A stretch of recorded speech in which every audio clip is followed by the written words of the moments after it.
Hello, hello. Thing on. Can thou hear me? Nobody can hear me. Anyways, welcome to Behind the Roleplay. Episode. What episode are we on now? Like 6. Episode 6. Big Pogs in chat. You know what I'm saying? You know what I'm saying? Big Pog. Big Pog. Thank you again, Panda, for coming by. So, this episode of Behind the Roleplay, we have two guests. We have Sassopath, aka Astrid, and we have Mag, which everyone knows plays Bishop. Let me just say that these so we got in like a call and no shot. Yes, shot, yes.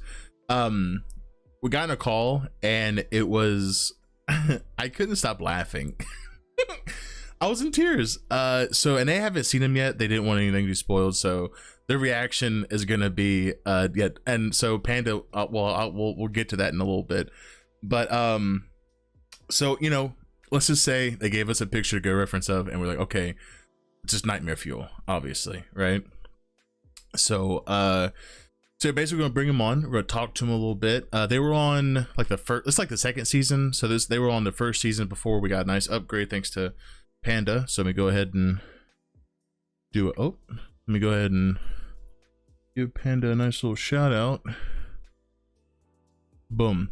If you enjoy the art, make sure to give her some support if you enjoy. If you also want to just get something for yourself to commission, you know, just go ahead and give all the support to her. She's a great artist.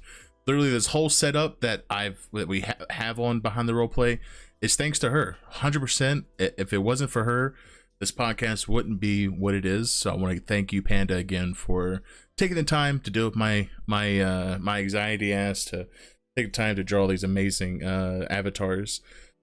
With no further ado, let's bring in the guest. Hello.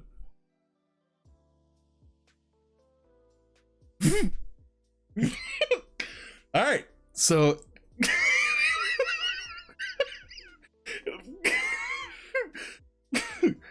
oh shit, hang on. Oh, there we go.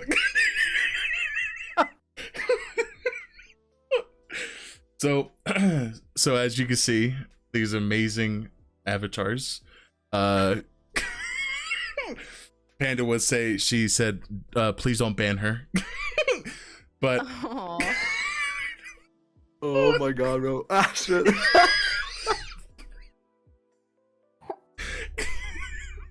What is happening right now? I'm a fan of elephants, but I love them. I think that they're great. They're scary. Yeah. So that's exactly what I imagined. Not gonna lie. Yo, Panda, you're pretty goated at this shit. Right? So yeah, so when we were but yeah, so we were like, you know, like what microphones should they have? And then she says, well, what Mag maybe should have a microphone. Maybe he just like opens his mouth and the rice just goes right in his mouth. I'm like, oh, that's perfect actually. Fuck it. What? And then with Astrid, with yours is because you know you're alpha admin, so or mod, you know, or so you know you have the glow out. Same with you, Mag. I don't know if you can tell, but like you have your behind your sunglasses, like glowiness is when you talk behind your eyes. And the wand, I honestly thought that was just a pretty cool thing, so we thought, you know. Thank you. I am alpha. so yeah. Oh, God mods. Yeah, there we go. God mods. Yeah. But yeah, so that's why I was dying laughing, because they're really they're really good. I love them. You really, I feel like really Bishop's avatar should probably just smack that bowl of rice every time you get gifted 5 subs. You know, like, should be like, get the fuck out of my face. Get the fuck out of my face. But yeah, now you get to just either you're inhaling it or you're spitting it out, which I think a dispensary of Bishop's face, like giving out rice content, to be honest with you. But okay, here we go with the brilliant. So 20 minutes in. Yeah, so with us kind of like going a little back, y'all came on pretty sure last year, maybe somewhere around this time, something like that, and it was not anything like this. It was very just very simple pictures. You know what I'm saying? I had to just put you in a little chair. Now we got a big upgrade. Now we're gonna kind of just, I don't know, give a little update. You know what I'm saying? Because a lot of stuff has changed server wise, and basically just kind of like more of like a staff thing. Because the community's gotten larger, right? Like crazy large. Like every time I think back of like when the server first, when I first came to server, it was a lot of people, but it wasn't like the amount that it is now. And it's like holy shit, we came a long way. Oh yeah, It's for pretty sure. insane. So so when we were talking in the DMs about, you didn't want to get anything spoiled or anything like that, that kind of gave me an idea for kind of like a kind of thing I want to see what y'all think. When obviously dealing with staff, dealing with tickets and everything like that, you see everything that happens right behind the scenes, and I mean everything. Is there a moment where you wish you didn't see everything, just so you can kind of have that feel of like being surprised, or do you like the feel of like seeing the reaction of others that has no idea? Obviously there's stuff that I probably don't even know about, that's probably like in the talks or whatever, but like, is there moments where you kind of wish that y'all didn't have that type of like, I want to say clearance, but I don't really know how another word it could use for that, but I'll let Maggie Visibility, I guess. Yeah. From my perspective, if it's some in regards to roleplay or future roleplay, I would very much love to not know, because it just makes the whole experience better. But on the staff side of things, I don't know. I can say I feel that way, to be honest. And I Kind don't of know. become a. Sorry, go ahead. I was gonna say it's like almost the opposite for me, because I feel like I'm really a control freak in some aspects, where like I like to know the ins and outs of everything, but then I almost like don't mind that interrupts it for me. Like I'll just like, a lot of things that I know about I don't utilize in roleplay, so I don't mind knowing about it beforehand. But it feels good for me to know. Like I want to know all the things, because I'm not gonna miss a step, and I'm just gonna like enjoy it as it comes to me naturally. That doesn't really bother me, but he's like the opposite. Oh no, I'm metagame. No, I'm joking. But like, obviously you do. sometimes I like to be surprised. Really? I just hate like spoilers and stuff like that, especially when it comes to like bigger roleplay scenarios or missions or whatever we do from time to time. I just love to see, not the natural impact a roleplay has sometimes. Well, sometimes you can't help it, right? Because like there was a point in the server that there was a lot of like serial killers that was coming around. There were a lot of a good opportunity, obviously, for good RP, but it was just happening all at once. And they're obviously the way I kind of feel with it is that, if there's a really big story that kind of happens with either a killer or whatever, there has to be a moment of breathe, right? Of just like, so everyone can kind of just chill and relax. With kind of how now it's like, if you do want to have that type of character and put a ticket, is that something that you would kind of, from now on, kind of like prefer to kind of do? Or is it still like you kind of miss how it was like the original kind of impact that, no one really knew anything until it was like broadcasted like through in character, like, Instagram or Twitter and stuff like that? Like specifically with serial killers? Well, just with anything really, not even just with serial killers, just kind of like with I don't know, like tragic type of stuff, like anything that's kind of like very stir the pot, what I'm saying, like type stuff. Well, it depends, because some things are still going to impact people regardless. So even if I, because like now we almost like whitelist serial killer roleplay, because we get so that's a thing. like, So that is a thing, right? So I guess that's like, is that technically what it is? a thing. Okay. It kind of basically like we want to know. I don't know. It's our way of controlling the oversaturation, because we found a lot that people see something great happening and then they really want to be involved in that similar type of great role play, but they may not have they may not be able to deliver in the same kind of sense. Like, I don't know, 2 years ago, almost, maybe 2 years ago, we had Mr. Smiles originally, right? That was huge because he killed the mayor, and there was this huge like quaking impact. And then from that, like all these other kind of like little spin-off serial killers happened, and they didn't do it as good as Mr. Smiles, or I don't know. And then it becomes this thing where there's one serial killer that we're contending with, but then there's also like 3 or 4 other serial killers.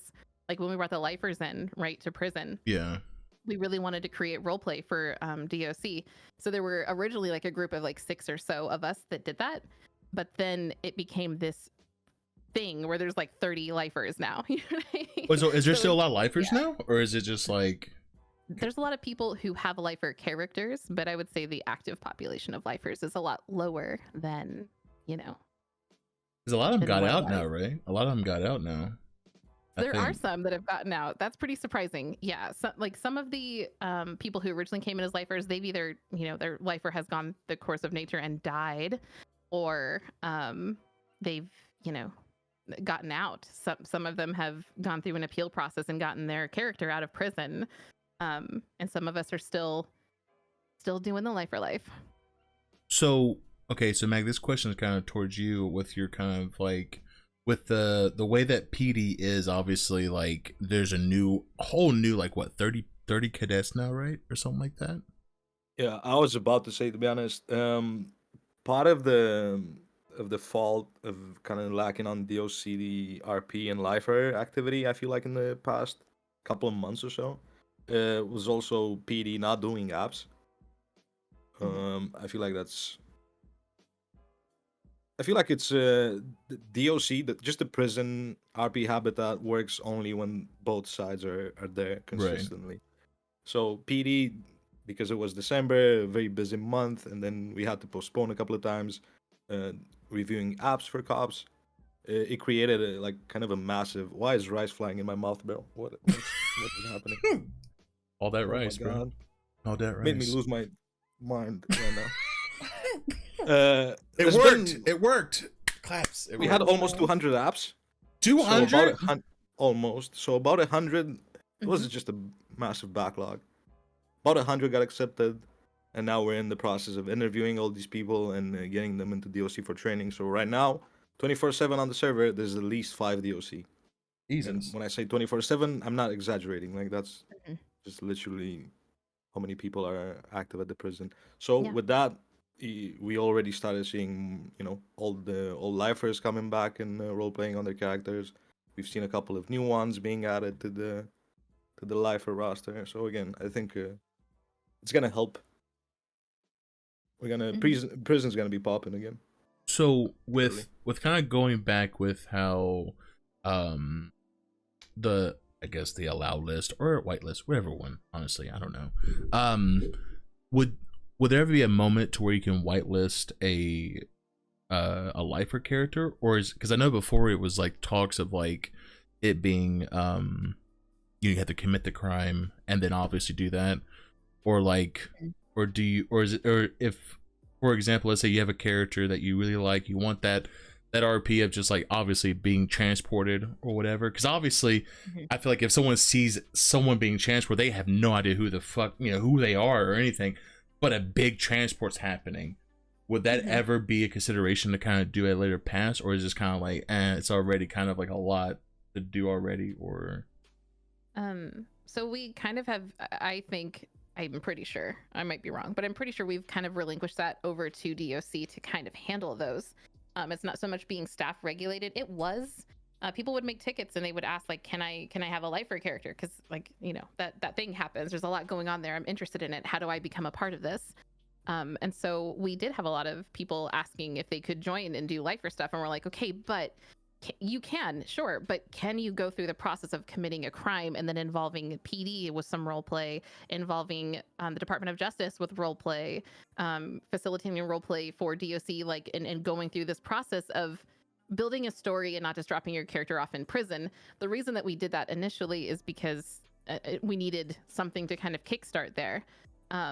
So it was a big group that came in all at once. I think since then we've given that ability over to like the DOC. So I think the warden or the woman that plays the warden is kind of in charge of kind of going over those applications for people to become lifers, and they have set it up. There have been people that have come in a similar way to the original batch of lifers, to you just be there, I guess, to have transferred in from another prison. So that they both exist. They can exist at the same time. I think it's just they are not just allowing everyone to do that because there is a pretty large population of people interested in it. So it needs to make sense. You need to have it kind of fleshed out. Like for instance, with Stephanie, my lifer character, I have like 6 or 7 pages in a Google Doc of backstory and things about her that matter to her.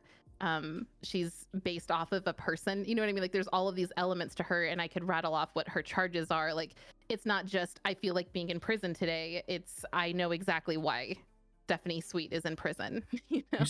You said 7 pages Yeah, of back. Mac, it's 8, I think. I think 7 or Mac, 8. do you do this by any chance? Or? No, man, she's the queen of extra. Well, she does the paperwork for literally pretty sure every company in the fucking server at this. I like paperwork, you know. I don't know. Yeah, literally every time I want to make a contract, I'm like, yo, Astrid. Yeah. Please. I know, Astrid is so busy. Yeah, literally. I try to say hey to Astrid at the fucking PD, but then immediately just disappeared. Something happens. I looked to the corner, looked back, gone. I was like, oh, fuck. I know. That happens a lot. So, Mag, would you ever make a lifer character? One character, Andy. Yeah, I would. One character, I have Andy. more energy to do though. No, not really. Well, you've had multiple characters. You had the this is the security for the casino. You've also had the racer at one point. I think that's about it so far. So 3 Willie characters. Flop?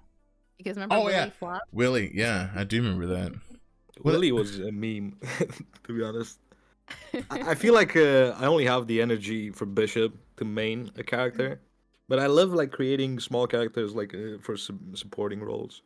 Like usually when we do staff stuff or whatever, I really enjoy that side of things. Like just prepping everything on a platter and putting it out there for people to kind of feast on. I'm a sucker for that. Wait. Oh, you actually did that for the lifers. You made a character. You transported the lifers in. They called him Elmer Fudd. That wasn't his name at all. He just stuttered. What the fuck? Yeah, like I don't know, smaller characters like that. Those are kind of my thing. Outside of Bishop.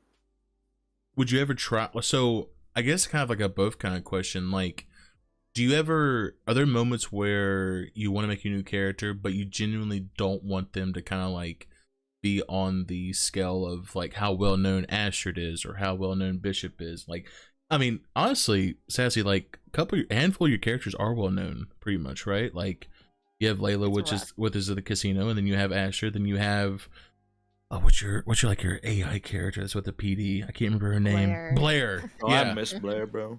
Like I miss Blair too. But like a handful of them is like, they're very well known. Like, are there moments where you're like, okay, I'll make this character literally gonna just not be well known at all, or is it or is it like you kind of prefer that? I guess like I love that question.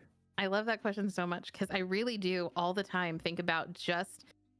Okay, so when I created Astrid, she was meant to be just a supporting character. I had this vision of her of just being like a neurotic little like super assistant, like a personal assistant for somebody who would just run around and do everything for them. And that's kind of what Blair transitioned into being. She was that for PD. She was everything for PD. Astrid got really, really important really fast because she was a great lawyer because I love arguing. If you like arguing, please consider joining the Department of Justice. It is so fun. But so she became really important. So all the time, I have 8 characters, by the way. I don't have any more character slots. Welcome to the club. Oh my god. Yeah. Welcome to the So it is rough. It's super rough. Some days I am overwhelmed by the amount of work that Astrid has to do, so I don't want to play her. I've really put Blair on the backlog because Astrid is so important to PD. It gets a little confusing because I'm a one voice Andy. So like it's really difficult to have Astrid be there and then 45 minutes later Blair shows up because then they think that Astrid is Blair and Blair is Astrid. So I've really put her on the back burner, even though she's so fun. Layla is, I don't know, she's great and she's very important right now because she's the source of entertainment and money and opportunity. So they're really important. Stephanie, my lifer character, is really good because I kind of can only hang out with DOC and lifers on that character. You know what I mean? Mm-hmm. I see short timers, but she's very quiet. I have a couple of characters that are a lot smaller. I prefer to keep them that way. I have one character that is literally just a ped, you know? Wait, you just walk around as a ped and just... I literally do. Well, I have 2 characters that are peds, but one of them, you probably would never guess that it was me. So I do like to step out of my really important recognizable characters from time to time and just hop onto one of my lesser known characters to just mingle just to kind of observe and get to be around people that I don't have a responsibility for on one of my Like other Mickey characters. Jr. Like Mickey Jr. Yeah. He loves to mingle. Oh, Mickey Jesus. Jr. does love to mingle. Somehow I always end up at PD. So What? So, kind of like, I guess like a both question is that, are y'all like, because okay, I keep getting asked to make a fucking cop character. I'm not making a cop character. It's just I have a small brain. I can't think. Bro, it's the easiest hard. job in roleplay. It's the easiest No, way to Civ roleplay. Civ. I think Civ is so much more easier. I'm gonna be honest with you. okay, talk to any crewman, they'll tell you being a civ is hard. It's so easy. All you gotta do is just walk around, put your get taken hostage, and then you meet people, and then you get taken hostage literally like 6 times a day. People start like remembering you. Easy, boom. How do you think Jimmy got so well known with his music? He like just showed his music off whenever he got taken hostage. He just show him his music. Got showed, just and literally just do like a live show, whatever. Like. Just meet people. It's just, I don't know. I like Civ. I'm addicted to Civ. But Cop just seems like everyone's like, oh, I love Cop. The adrenaline rush. I bet it is. But I have a fucking panic attack whenever adrenaline's involved. Like I start aggressively sweating, stuttering, all that fun stuff. But like, do y'all prefer like? How can I explain? Like Jimmy's like my safety blanket, right? Like whatever I just want to like feel comfortable. Do y'all feel more comfortable with PDRP, or do y'all like? Kind of use PD as a way to, I guess, like I wouldn't say let out steam, but like, well, I guess Bishop, you play only like that one character. I pretty much molded myself to do or get from PD whatever I feel like I need, if that kind of makes sense to answer your question. Like So, if I'm having a shitty day, I can hop on Bishop, and with PD being so huge and the server itself being the size it is right now, it's so easy for me to. If I want to go goof off, I can go, third shift and ride with people like Guaves who are just super funny. Or if I want to do more serious cop shit, I hop in a car with a more serious cop and we go do police work for real. I feel like PD is the easiest because one, it's huge, so it allows you to kind of do your own thing. Besides the, basic minimum training that you got to go through, just like everybody else. Once you get there, you can pretty much do whatever you want. There's 20, 30 cops on. You don't have to go to shootouts. You don't. You see, like, you get what I mean? Oh, you don't have You to? can Oh shit. Okay. No, not really. Like, oh shit. I'm a horrible that's what shot. I'm saying. If you want to make a cop, you should seriously consider like a not normal. I don't want to say normal because I want to restrict your imagination, but like I have a little bit. I have a little a human cop at least, Yeah, Like a person, a normal, regular dude from Blaine County talking about, coming up and being a cop and doing normal things. We do our cop styles differently. On Astrid, whenever she participates in cop stuff, I don't like to go to gang wars and shootouts. That's not my thing. I like to go to like those obscure like 311 911 calls, like someone's putting in the effort for the role play there, and a lot of times cop stuff is so busy because it's like bank robbery, group 6, and the art gallery's being robbed and Polito's being hit, and things are always popping off. So I like to devote that time to like parking enforcement, which is just a meme, or 311 911 calls, and seeing what people are wanting interaction from cops. That's what I would do. Yeah. Yeah. No, for sure. Because the thing about being a cop is the RP's coming to you.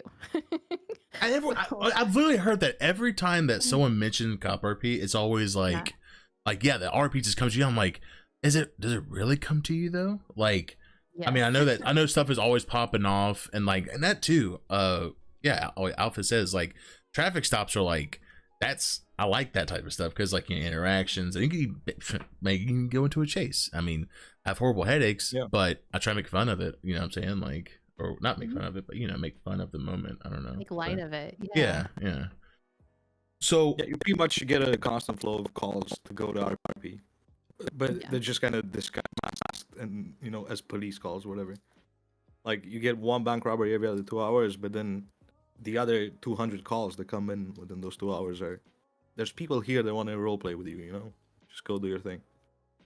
That's the thing is like I'm always like really trying to do like I guess stuff like outside the box, and I guess the most like tame character I think I have is Cree, and it's just a photographer that just kind of, you know, take pictures, edit, make it look decent the best I can, and that's kind of it. I guess I thought about making a cop character, but I don't know. I'm always like, think you should be scared of it. You shouldn't be. You should give it a shot. I think I wouldn't like say, a real shot, just a normal dude. You know, like don't be intimidated by it. There's not a lot to it. I'm very intimidated. I'm being honest with you. It's just no, it's not daunting. You got to get yourself out of that kind of mentality. That fear stops a lot of people from trying PDRP. It really does, because they're like, I don't know 10 codes, and I'm like, that's fine. You don't need to. Like, we're not. The expectation is not that high. There's like 200 people in PD or more now. And they're just a bunch of people role playing. None of them are cops in real life, or probably very few of them if there are any. The expectation is not that high. You're role playing. It's okay. It's understandable. And they'll teach you everything you need to know. And you have 200 plus people there to back you up and help you out where you think that you may struggle. I really think that you should try. That's including people like the two of us, Carter, Julia, you know, everybody you're comfortable with, and you know, you've been role playing with and Echo at least for almost 2 years now. Jesus Christ, I've been here for almost 2 years now. Jesus Christ, I know. Oh God, I'm trying to become like an OG now. Fuck. I don't know. Like, I might try it out. I don't know. It's too late now. I gotta wait like another 2 weeks, right, or something like that, for apps to be For open. what? I mean, something like your that. app now. Few weeks. Few weeks. All right, I look into it. Use some time to talk yourself into it. Yeah, because I got two character slots open. You know what I'm saying? I want to do something different. No, must be nice. Must be nice. I keep telling Flaws I need more, and he's like, why? We should at least have 10, right? Maybe, right? Just like a nice flat whole Like number. 20. 20? Yeah. What Yeah. the? All right. Okay, I don't think I could use that much, but I could use at least one more. If you could make 20 characters and then just be like, I need more, like, what the? I just gotta get another Steam account or something at that point, dude. Like, I don't know. There was somebody who I knew who did that. Oh shit, yo, for subbing for 3 months. Stack J. Like I butchered your name. Sorry. Go big or go home. Thank you so much. Sorry. So I kind of wanted to. I forgot what I was gonna say, but would you say that you prefer to do more cop RP or the casino? Because Mag, I don't know if do you still have your security character for the casino, or do you just kind of like he no longer works there? No longer works there. Okay. No. Do you plan? Don't say that. Do you? Do you plan on bringing like, or like when you already said that you kind of prefer to have Bishop as like your main character or like your main focus, right? If it's needed, yeah, I'm down to help always. But honestly, with the size of PD, I'm just kind of not on focusing on PD. PD is huge. I'm addicted, now, bro. I'm addicted. Bro, to... the amount of people, I'm telling you, I keep bringing this up. The amount of people that like literally say they're addicted to cop RP, I'm like, I just don't see it. I don't know. I don't understand it. Maybe fuck it. Maybe one day I'll try and make just a regular normal guy, and then just be like, hey, I'm interested. Then I don't know. We'll see. Oh, man, I literally had a question and I fucking dropped. It's a huge snowball effect. I feel like just from seeing people go through, people like with zero experience in cop roleplay or whatever, from the moment they get hooked on cop RP, it's just a snowball. People just go way above their average hours in 5M. Streamers usually just put in, way more hours into streaming because it's just exciting. There's always stuff happening. 6 hours go by and you might not even tell. Like there's nights where I just don't get off my chair for like 4 hours because shit's back to back to back to back to back to back. Well, I've noticed that as like when people stream cop, it's like I'll think they just start streaming, but look at the timer, it's like 6 hours, and it's just like what? I'm like I used to stream that much a long time ago when I first got in RP. I used to like 10-hour streams and just that was it. But then it's like Civ RP is a little hard to. I used to just literally grind mining. That was my thing when I started RP. I used to just do mining for like 10 hours a day. And then that was it. That was my whole RP with Jimmy, was just mining. And then I got very burnt out with that and then never touched it again. But so with with way Astrid, like you said, you do just local, like just walk around. Do staff or just anybody else that well, I tried to do it one time, but do y'all ever do that as a group, kind of together, or is it kind of just feel like kind of doing it by myself type of thing? You're talking about on playing ped Yeah, characters? play ped characters, yeah. So it's funny, one of my peds I created because staff had this OOC idea that we were gonna have a bunch of homeless characters, houseless characters, people who live in tents underneath a bridge characters, Yeah. We just wanted a group of us because we thought it would be really funny to just I don't know, have just a group of people who started caring about nothing, but they were all on the same similar strain, like hive mind of a mission. Yeah, her name is Crystal Metheny. What the fuck? Crystal Metheny. Yeah, Crystal Metheny. But if you ask her, she'll say it's Metheny. And I don't know, I just my favorite thing to do on her is pretend that she's a local. So even if I don't interact on her on that day, I'll literally go stand inside of the Triad gas station just as a local. And if they don't try to hurt her, because sometimes that's just a normal reaction for people, is to just punch a local. I don't know. It's fine. It's fun. I don't know. There are some staff members who have similar characters. Hobo Gang or whatever didn't really work out. But the idea was there in the beginning. But yeah, sometimes it's just fun to kind of hop on a local ped and just see the interactions are different. People don't pay as much attention to locals, the normal ped, not the MP ped character. So it's fun for me. I like it. Crystal Metheny is one of my favorite characters. Oh, is it because you just don't talk, or it's just she does talk, but sometimes you just don't have to, because people they're not aware. A lot of people don't role play with locals. Breakfast does. Breakfast will full on call EMS for locals if a local is injured. Really? He tries to be very immersive. But a lot of people don't. So I'll be just chilling inside of the gas station in Little Seoul, and people will be in and out of there all day and not even realize, they just don't even think to interact or bump into or anything. It's really interesting. It's good for people watching if that's what you're into.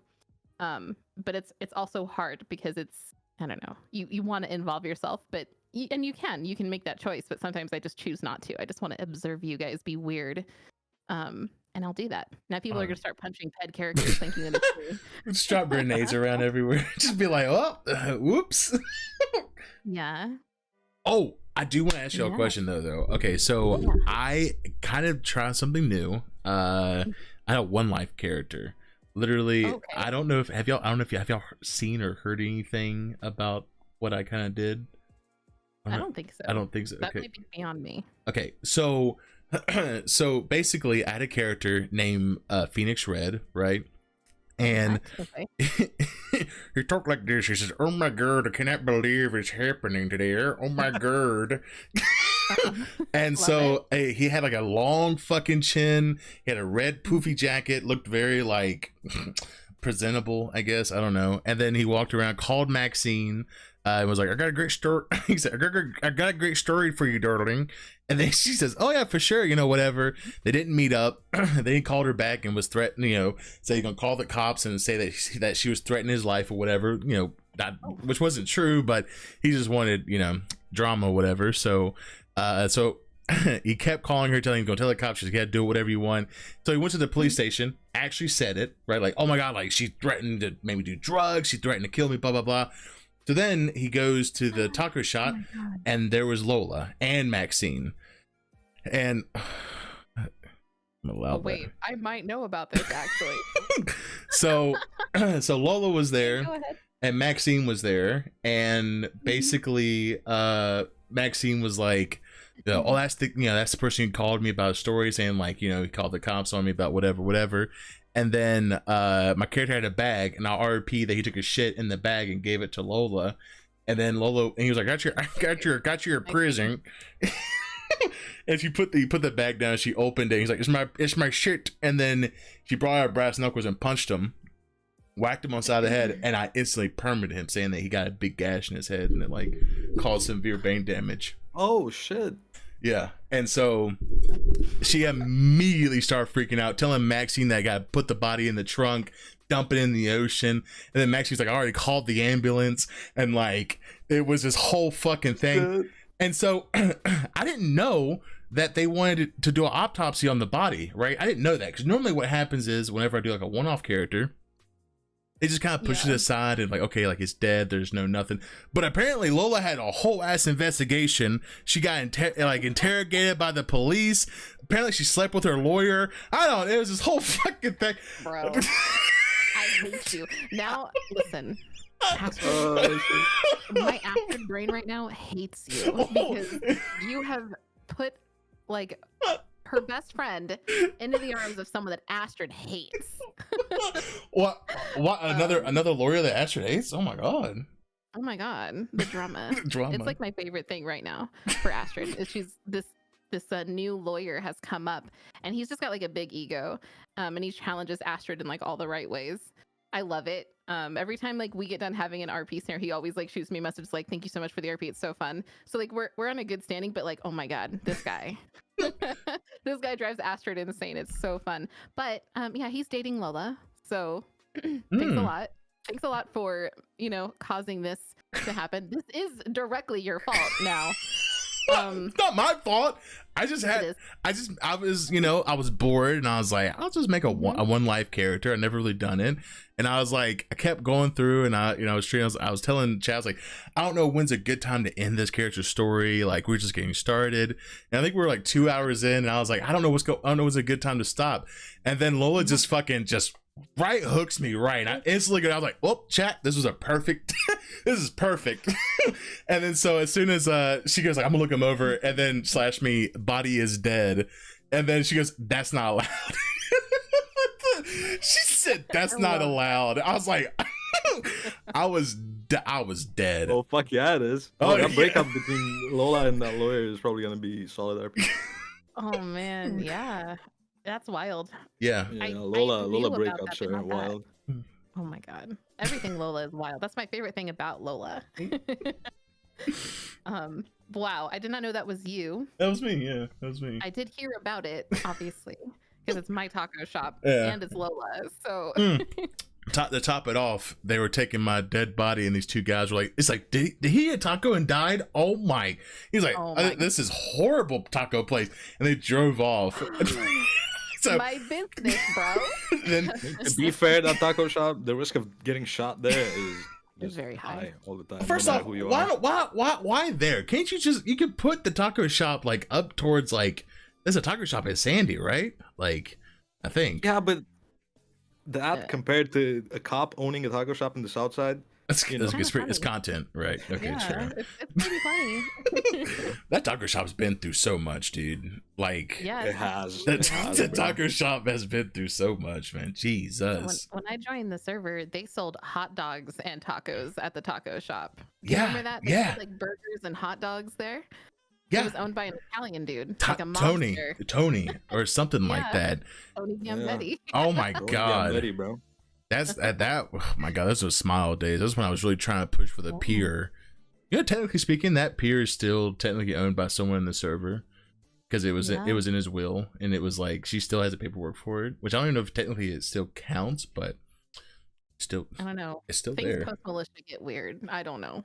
It does Probably. get weird, but I don't. And Yeah. even if it doesn't still count, it's still like the fact that it, it bought the whole fucking pier for like 2 point some mil. Shoo.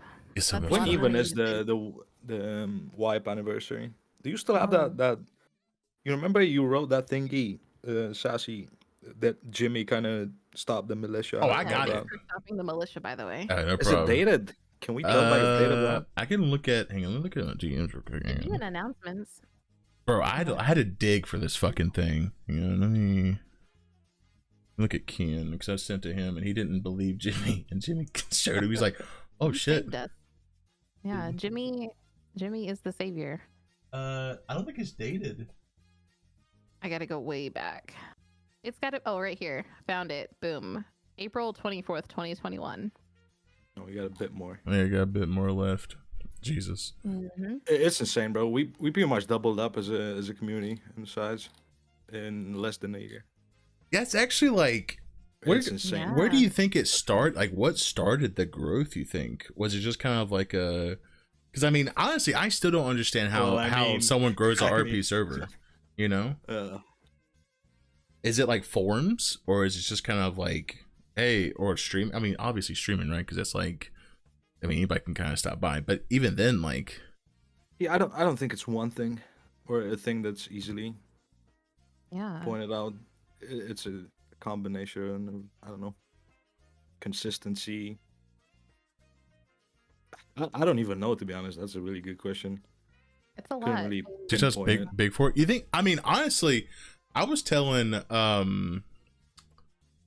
I was telling somebody, I was like, the way that TikTok is like, TikTok loves roleplay. I don't know if anybody ever noticed that, but I've heard that. TikTok loves RP, and the amount of viewers is fucking crazy.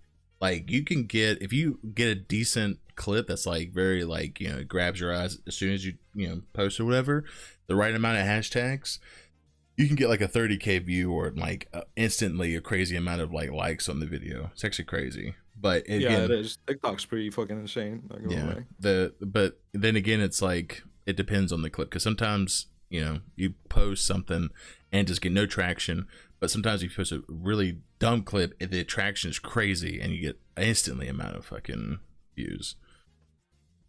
Probably no like in between. You either get like 30 views or you get, you know, it booms all of a sudden. Yeah, and I'm assuming. I'm not sure how those algorithms work, but well, do y'all do? So is it just like networking, probably, right? Just like kind of just showing like what the server has, and the Echo actually has a TikTok, which is pretty cool. Just so, kind of like, yeah, we've been slacking on that in the past year, but for like a couple of months now, we've been trying to focus on a bit more on the social media aspects and be like a bit more consistent in posting just content from the server. And Mhm. right now, we just announced a few days ago that we've opened up kind of a new position within our community team, which is content editor. So through that, we're kind of hoping to get, take one example that kind of keeps being on my mind for a while now, is compared to, you know, other servers out there, our music and the quality of music in the server is like way Oh out my of their God. league, like Yeah. Yeah. leagues class over. But other places have music videos, for example, and even if the song is dog shit, the clip gets like, you know, 60,000 views, and that's insane, you know. So And right our now music we're is trying to good. look for people that, you know, want to work with creating music videos.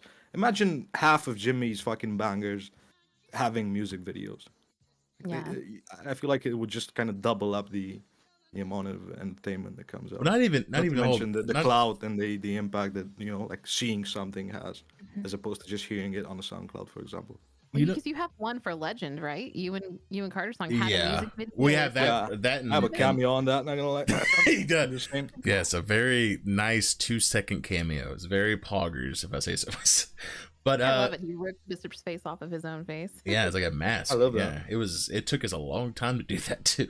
That was like, it took like 3 hours to do. I'm pretty sure it was a lot. But we have that, and we have Lavish, which it's such an underrated song, but like such good. It's so good when I listen to it. Oh my God, Emily was on that song. Yeah.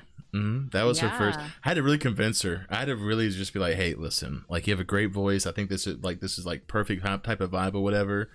But oh shit, yo, Lucas is my homie, dude. He's the first guy I RP'd with Jimmy. We had Swamp Gang together, and he's a really, really good friend of mine. I miss RPing with him, dude. Such a great guy, man. Love Lavish. Yeah, Lavish is pretty sick. Yeah, thank you again so much, Lucas, for gifting 5 tier 1s. Holy crap, dude. You The cracked. newest Jimmy song is up there for me. I really like it. A lot of people love that song. Well, Mhm. I was telling people before, like, whenever I do Jimmy music, I used to just do one take and freestyle it, and then just say, okay, like this is it. Now it's like actually writing out lyrics, trying to fit, like, I don't know, it's big upgrade. I was A little more. Yeah, but you polished gotta, than you know, kind of try to go higher and better than what you've previously done. That's why I feel like, Yeah. you know, music videos. Imagine a banger like Down Bad, right? with a little script of a story that takes like 2 or 3 minutes, the Oh, average sick. duration of a video, where you and Will kind of just go crazy on it. So you listen to the song, you see the fucking thing, you see parts of the server as well. I feel like it's just a win-win-win situation. Yeah, no, absolutely. I think that There's people who are goated at Rockstar, like Julia, just off the top of my dome, is Oh, pretty yeah. oh, goated. she I actually went to her very last minute and was like, sorry, I'm drinking a lot of water, I'm getting burpy. But I went up to her last minute. She was in the VC. I was like, hey, can we possibly do like a really, really small teaser for She's a Little Freaky? I was like, just a small little, like at least 10 seconds. She was like, yeah, sure, why not? So we went to the And it was fucking awesome. yeah, it was like a small little teaser. And I sent Mag the link. I was like, hey, here's a little teaser, by the way. I was like, it's a little nice little, we're posting it tomorrow. But yeah, I mean, like, I guess the thing is like the music stuff. I've never really thought that it would be that big. I guess if that makes sense. Like, obviously, whenever we put out music, like I'll listen to it, I'll enjoy it, but then I'll just kind of go to the next project, right? But then there's some people's reaction to the songs. They're like flat out like big fucking fans. They're obsessed with it. You know what I'm saying? They're listening Because to you it. guys actually make good music, man. That's what I'm saying. I don't feel like a lot of people realize, if you hop on a random Spotify playlist, just random average music, you'll find that quality wise the songs are there. They're on par, or in some cases way above what the average music people make IRL. Yeah, they've come a long way. Oh, as a whole, it's came a long way. There was I don't know if I told you this, but there was this one experience that I had when Jimmy was taken hostage. I don't know if he was telling the truth, but he said that he got the ticket, like found this city, like Echo, I guess, server wise. But obviously he wasn't saying server, he was like, saying city. He found the city by Legacy SoundCloud. And That's rad. and then he said that he literally came to the city because of Legacy and because of Jimmy's 2-dick shit. And I was like, I love that song. I was like, really? I was like, okay. I was like, I didn't know that was an actual thing. But And you got to find out what that means. When you hear that song, you're like, what does that mean? What is the story to that? Let's find out. But it's just 2-dick shit. I don't know shit. Like, I don't know. It's crazy to think that like that our music is like, just as an Echo as a whole, is like it's starting to reach other servers and like other people who aren't even in Echo, and it's starting to like kind of bring in people just by music, which is kind of crazy to think about. Like, I don't know, that's phenomenal. This is just the start of it. That's why I feel like we need to all kind of take advantage of this and ride the train, because we're still kind of overall small scaled. But think about your 2,000 listens on one of your SoundCloud songs. If you would have had that song on a platform like YouTube, for example, that is times whatever bigger, just by the law of numbers, your exposure would have been already times 10. So adding a video aspect on top of that, not to mention the in-character gains that you can get from this. You can grab Legacy and actually go and spend a few hours on filming the music video in character, right? Yeah. Which I'm pretty sure it would be pretty pog to witness or be a part of in roleplay. Just I don't know. I feel like endless opportunities and just gains for everybody. True. I feel like I mean, like there's stuff that I do for other artists, like with Cree. I help Aiko with her TikToks. I don't know if y'all have seen that on her Instagram, like the little TikToks that she posts. It's like little edits of her. Yeah. Like so I do that for her for Cree, but it's like one of those things where like I don't really know like who else to really do that for. It's kind of like I don't know, just a little thing that's like kind of helps artists. I get not even just artists, but just like seeing the person dance to the song and like that catchy part of the song helps broadcast it. And I think that I think you're right though. I think that could be something that's pretty cool. Just a little sneak peek, spoiler type thing. Most of the things you just mentioned will become available in character. Oh shit! Really? Slowly. So yeah, the team is already working on a lot of updates that kind of focus on media aspect as well, and keeping people, immersed in as much in the server as much as possible. So no, things like stories or whatever. Oh shit, that'd be sick. You know what? Oh, dude, I know I always talk about this. That's the bottom of the barrel. There's a lot more cool stuff coming. Oh man, like going back what we said about how far the servers come, we used to have fucking Twitter on Discord. We used to. Yeah, I personally dislike even having Instagram still on Twitter on Discord. That's just me. Maybe I'm tripping. Yeah. I mean, but, like, I feel like with Instagram, even if you put it on the phone, it'd be a little hard, right? Because like the pictures that you post, you would have to like, I guess, get the link from Discord, post it on Instagram, and then caption. I guess it's like a certain way that that's if you want to just replicate real life Instagram, which Yeah. is not something that things can be done a bit differently, just to kind of mold to the GTA game and 5M infrastructure when it comes to coding. But I feel like that. a lot of cool things are in motion right now. That is pretty sick, though. Yeah, As always. Oh yeah. Flaws in the dev team were just, oh my god, our dev team is absolutely insane. Well, I can imagine, like we were saying before about like spoilers and stuff. I can only imagine like they you get a little glimpse of something. And he's like, I literally can't say anything to anybody. Oh god, yeah. For like the winter update, we were dying. Like, oh my god, there's so much that was so exciting, and oh my gosh, it hit so hard when we reopened at wintertime with all the updates. Oh, that was huge, and it feels so good to like finally get to release it. So like again, I don't mind knowing that stuff beforehand. It's like exciting to me to like get to see everyone's reaction, but like when it opened, my heart full. Yeah. It's awesome. I love all of the hard work. I love how like well people take it too. Change can be like really off-putting for some people, but I don't know. Our community seems to really like change when it comes. Usually it's not too hard to swallow. And they're always really supportive and they give good feedback to the devs. They give a lot of love and attention to the devs when they put anything out, any changes. So that's really encouraging to them. It could always be more. Like you can't thank Flaws enough. You can't thank Lamb and Jan and all of them enough. Boosting. I need boosting. I'm just joking. Boosting. When's Fix boosting. Lamb's gonna kill us, bro. Bro, every time I go in discussion, sometimes I only go in there, but sometimes when I go in there, all it is just boosting. I'm like, bruh, I've never done boosting, but I've watched some streams. It's fucking chaotic. You got the hacker guy, you got the driver, you got the cops on you. Like, oh my, so stressful.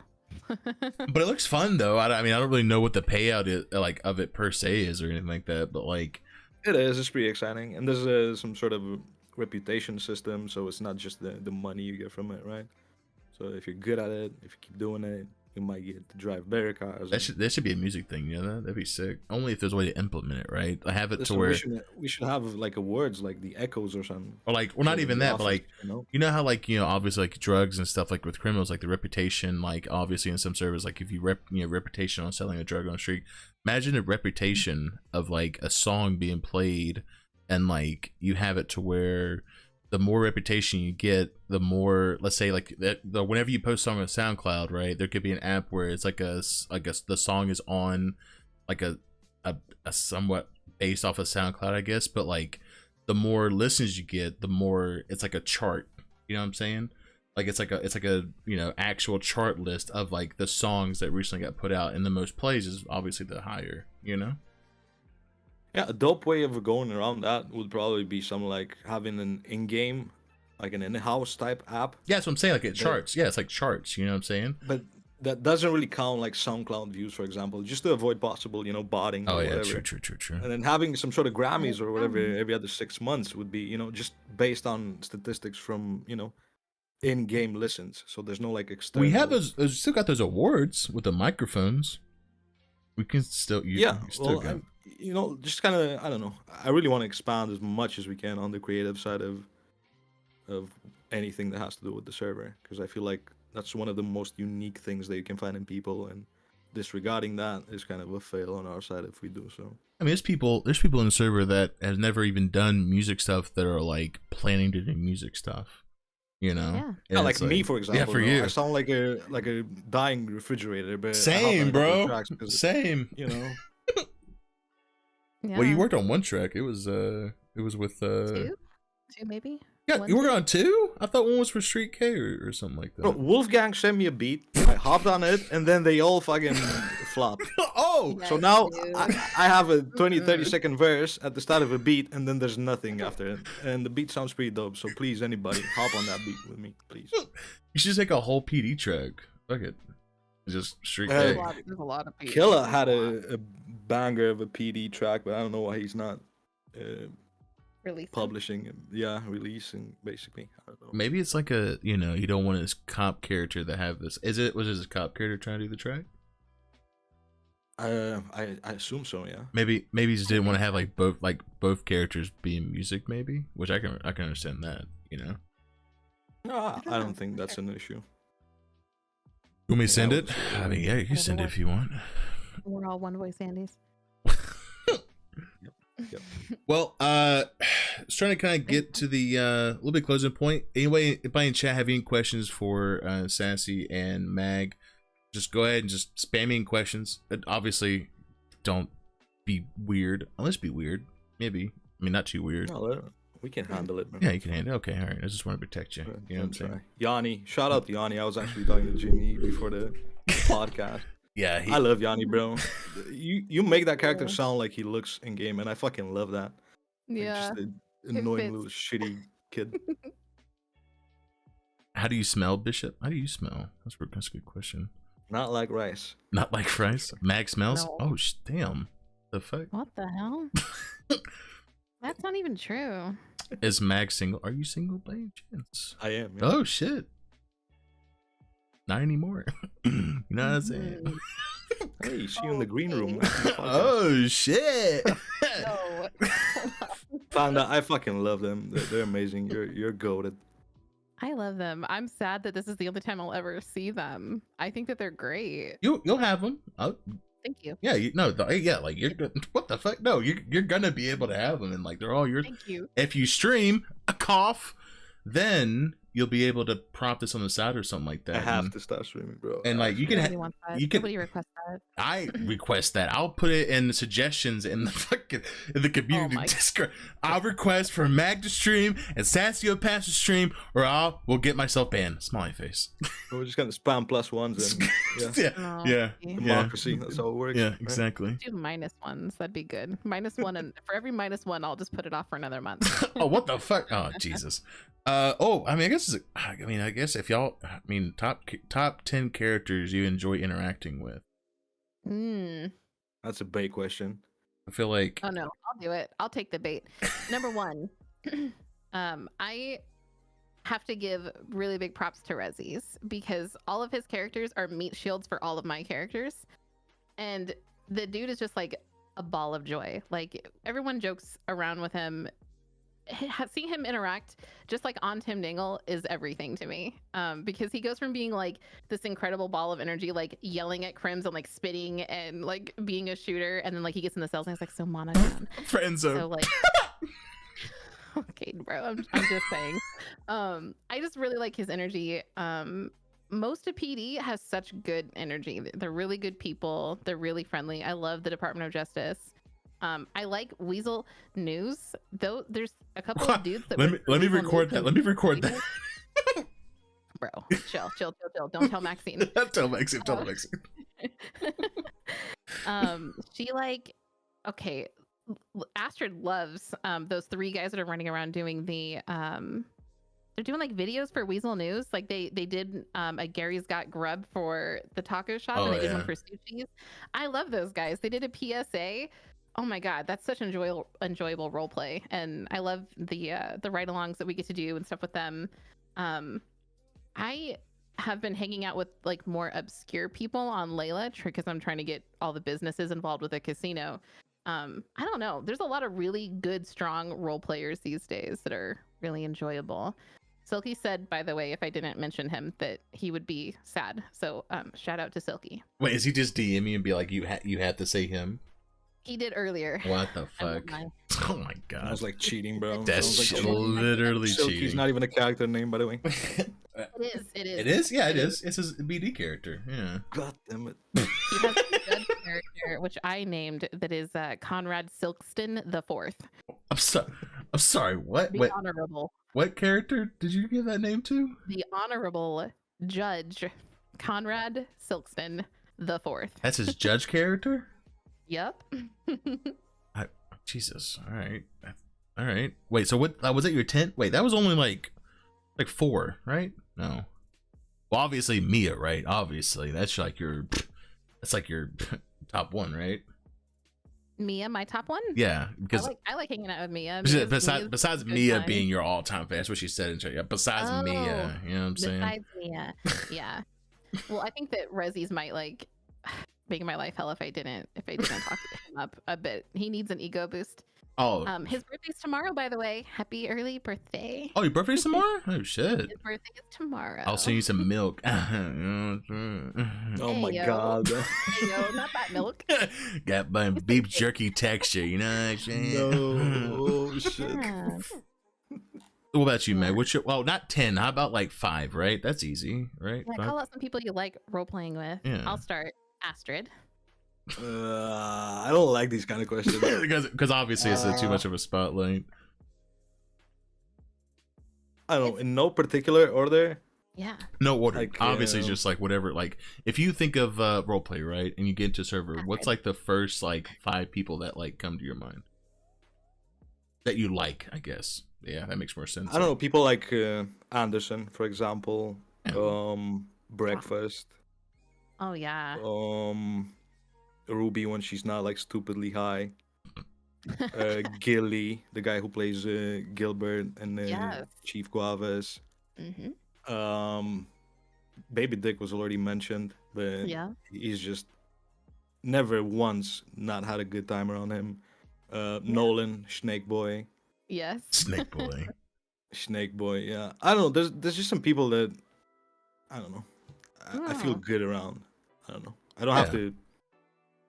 I don't know how to explain it. You just feel it. You know. You. Yeah, no, it's that like, you know, good energy. You know what I'm saying? Like you can get bounced off of them, and you know, like there won't ever really be any bad times with them, anything like that. There's zero amount of effort Yeah. that goes into role playing with some people.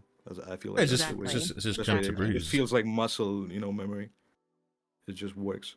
I will say though, with the whole like Mr. Ink arc that I kind of like, which was, you know, kind of going on, I got to RP with Nolan, and I've got to say, with the whole series arc, he blew me away with the amount of RP that he actually ran with. Like whenever I'd like, you know, you go on my Ink on the Ink Discord that I had, like, and did like, you know, you walk to your desk and you see envelope, you like opens envelope, what do I see? Like actually went along with it, and I don't know. I think with that whole the whole character, I got to see his RP on how he would like handle it, and it was.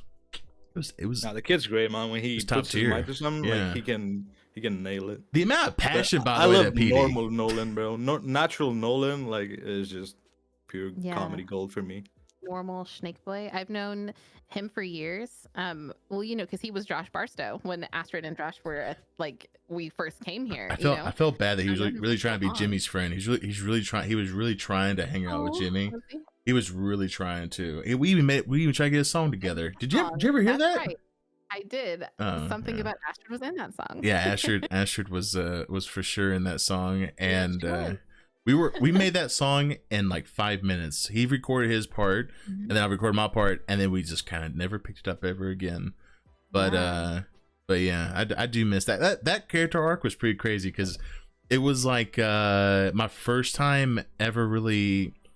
I don't say what you must, but Divorce RP is like the most realist. Like, Oh man. it's very real.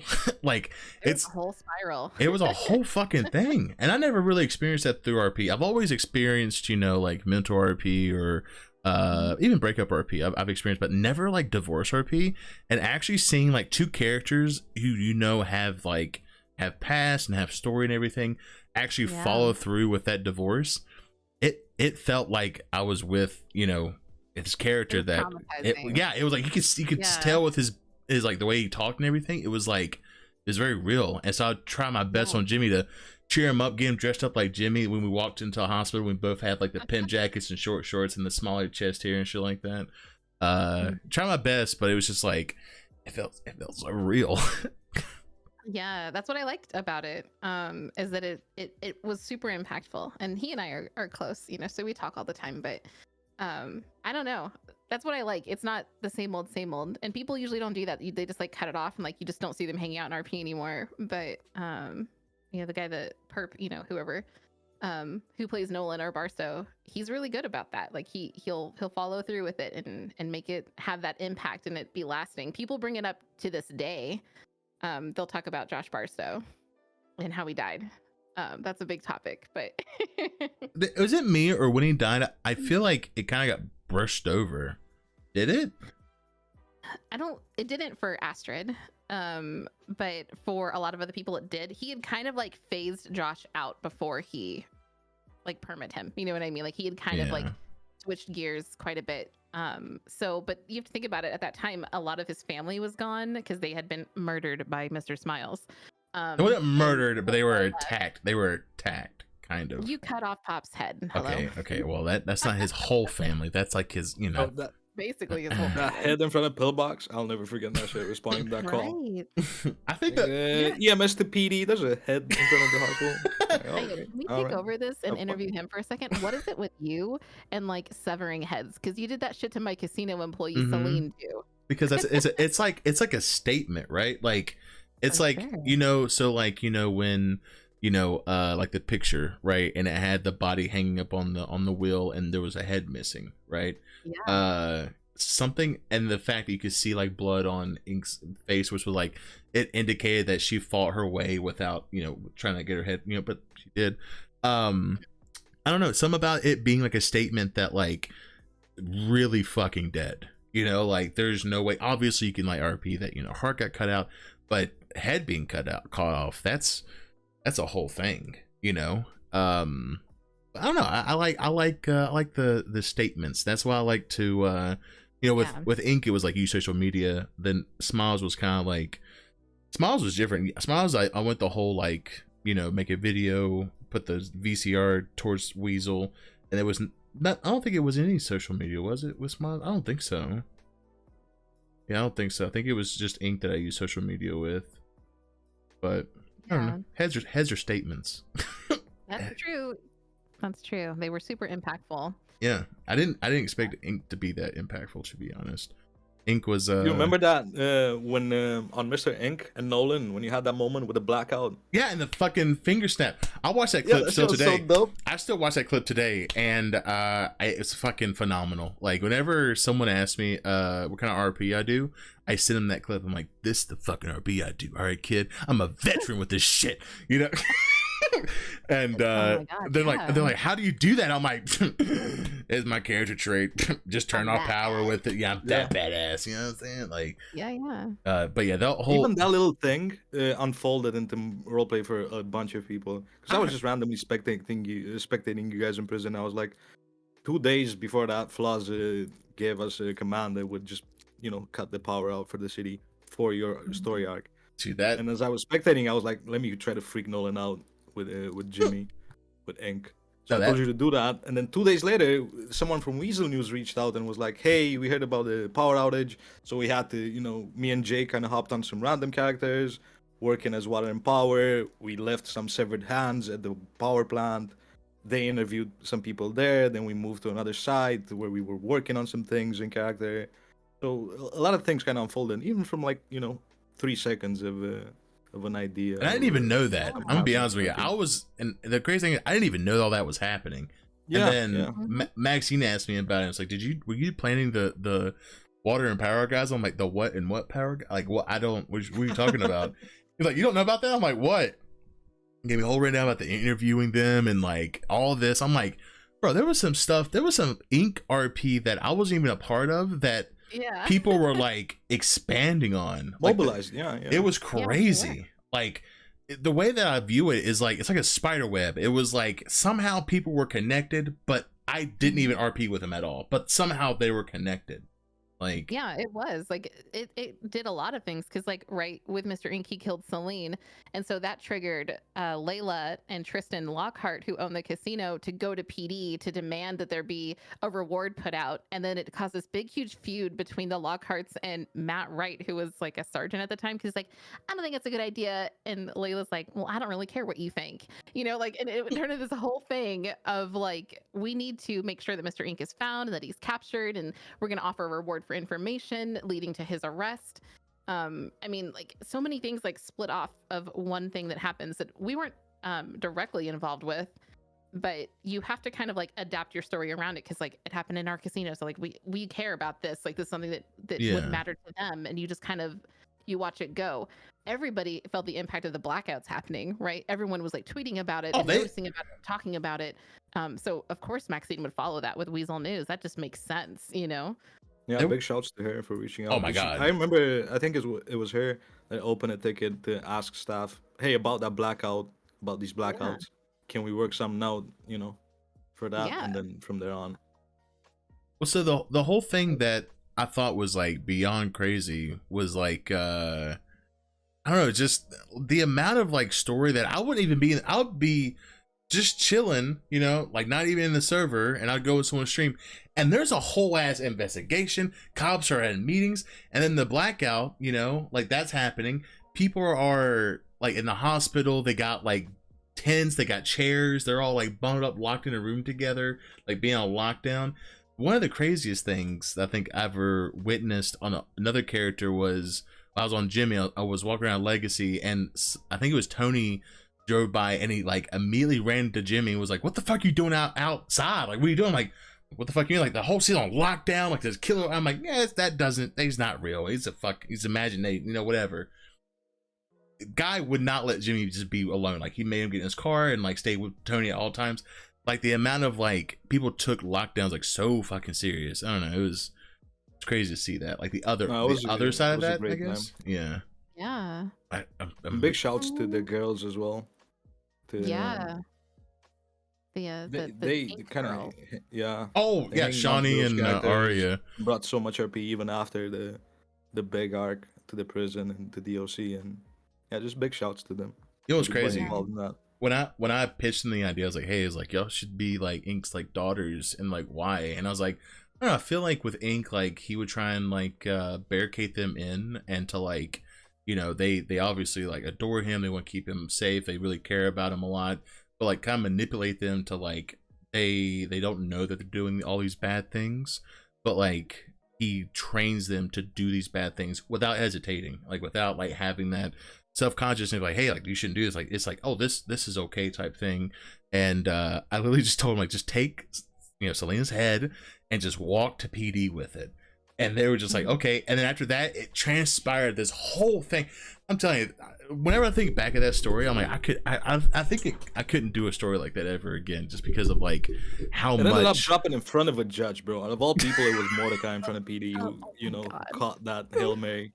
So amazing. This is perfect, good timing, and it was good shit all around. Like I said, if I were to do another big story, I wouldn't do serial killer, because I think I'm done with that with that type of story. I think it is a bit overdone. I feel like it right is. now. It is very overdone. Yeah, very. And I think that I've gotten like with Mish Miles, I feel like I got taken away from the story too soon. But I think with Ink, I got everything I wanted. Like I got like a good beginning, I got a good middle, I got a really good ending. Now it's like, okay, the serial killer thing done. Now I want like a story that is so left field, but like I just want to say, I want Humane Labs. I want something with Humane Labs. Okay, I want like scientific. You can't ever just have like homeboy grew up on like, I don't know, Hawick Avenue.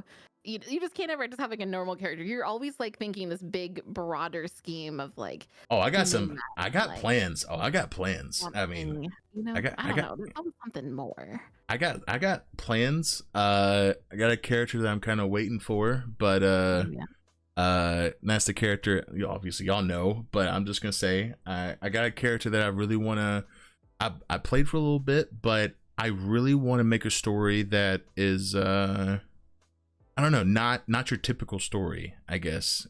I don't know, like obviously kind of stepping away from the serial killer RP, but just literally like, I don't know, like, I don't want to say too much, but at the same time, it's like, I really want You're that so type of, excited about it. yeah, I really want it because like, it'll be different from obviously like, you know, there's times where Jimmy's RP can be very overwhelming because it's like music side of things, and like Creed can be a little overwhelming because it's just like pictures, but then it's like, I kind of want like a very like story driven character, and I think that, you know, Yeah. I think it'd be really cool to kind of have that City Ocean dude grows up in Paleto Beach Hills type shit. I can't make normal characters. I don't know. I think the most normal character I have is Kree. And the only thing serious with him is that he has a scar on his face, and he's a businessman. He likes taking pictures. He's obsessed with taking pictures. If anything, it reminds me of the movie with Ryan Williams. I don't know if you've ever seen that, where he's like obsessed with like people's pictures, and like, I don't know if it's a very serious Robin Williams movie, but it's really good. It's like a very serious like photography like movie where he likes to develop people's pictures and like stalks them and all this. Not that I'm saying Creed's like that, but it's that type of series. Anyways, I'm going through a rabbit hole, but That's where you got the inspiration from. yeah, well, it's just like, let's see. One day I was on Jimmy, I was just taking pictures, and I was just like, I feel like Jimmy already has enough traits. He's owns a record label.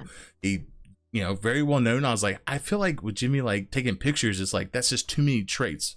Does that make sense? Also, I kind of want to see how y'all think about that too. Like, do you ever feel like that it's always good to kind of like traits that you want you kind of like you want your character to have, but you already know that character already have too many traits, like you kind of like should even it out? Or is it kind of just like a never really thought of that type of thing? I think about that a lot on Astrid because she is this very weird, naturally formed amalgamation of things that I hate. Like, I really would love to be able to separate all of the aspects of Astrid into different characters. Like, I hate that she's kind of got like this cop vibe, but she's also like the lawyers, but she's like the state attorney. You know what I mean? So she's like, she's always with PD. They let her do cop stuff, but she shouldn't really be a cop. But then I also own a business on Astrid. Like she's literally does everything. And I love Astrid. She's always going to be number one, but I almost want to split things away from her. So I will focus different aspects of her at different times. That's why like I pushed away Blair so that we wouldn't have that confusion happening, because Astrid's always at PD now, so it wouldn't make sense to have Blair still working at PD. I'd have to have Blair come in and work somewhere else, you know, if I wanted to have that Blair back, because I just don't think that she can exist in the same space as Astrid. I have to kind of like separate them. They're too close. But I think about that sometimes when people ask what Astrid does, and then I'm like, well, you know, I'm the state attorney, I'm also a PD, and I also own the taco shop, and you know, like it becomes like a very long introduction of things. So I think about that sometimes, but it has like happened naturally over time, where it did make sense how it happened. So I don't hate it. I would probably change it if I could do it over again. I would just take things in a different direction, but I don't know. It depends, because things like evolve, right? Like the more you play Jimmy, the more he evolves. He's not just, you know, running around in his donk anymore, wearing his shorty shorts. And I was just talking about that. He's like, I can't go back to that Jimmy, because he's a married man. Like he's like very established, but like he still like says some weird fucking type stuff.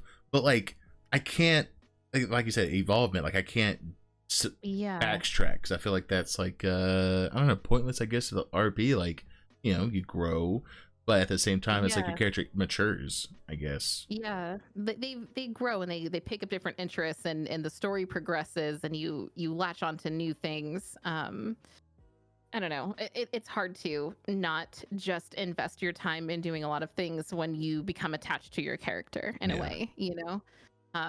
But usually if I come up with something new that I want to do, I'll just completely be disinterested in Astrid. Like, so with the casino stuff, Astrid has never been to the casino, and she will never go. You know what I mean? Yeah. You couldn't get Astrid to go to the casino because that's a Layla thing. So I try really hard just to keep them super separate, as long as it's natural. Like if Dangle told Astrid he wanted to go to the casino, they would go. I just would hate it OOC, because it's like it's too close. You know what I mean? Yeah, I try to do the same thing with like with Jimmy, like with like if I play like like Korean stuff or any other character, I try and like stay away from legacy because like I've already. But see, what I can't see, I'm stepping on my own foot because I made a chef character, which by the way, I want to do again because there's more restaurants. Funny, man. I'm doing the chef again because bro, there's a Italian restaurant. There's a fucking there's a charge for Dine and Dash, by the way. I'm gonna do that. I'm gonna get that charge for Dine and Dash. Charge is leaving without paying. Yeah, and I'm gonna do that. Yeah. But this time I'm gonna be more prepared. I'm gonna make paperwork that states that my character's a full-fledged chef that's gonna have like his like food license, like all this instructor, all this stuff, right? To prove that he's actually like a whole thing. And I'm gonna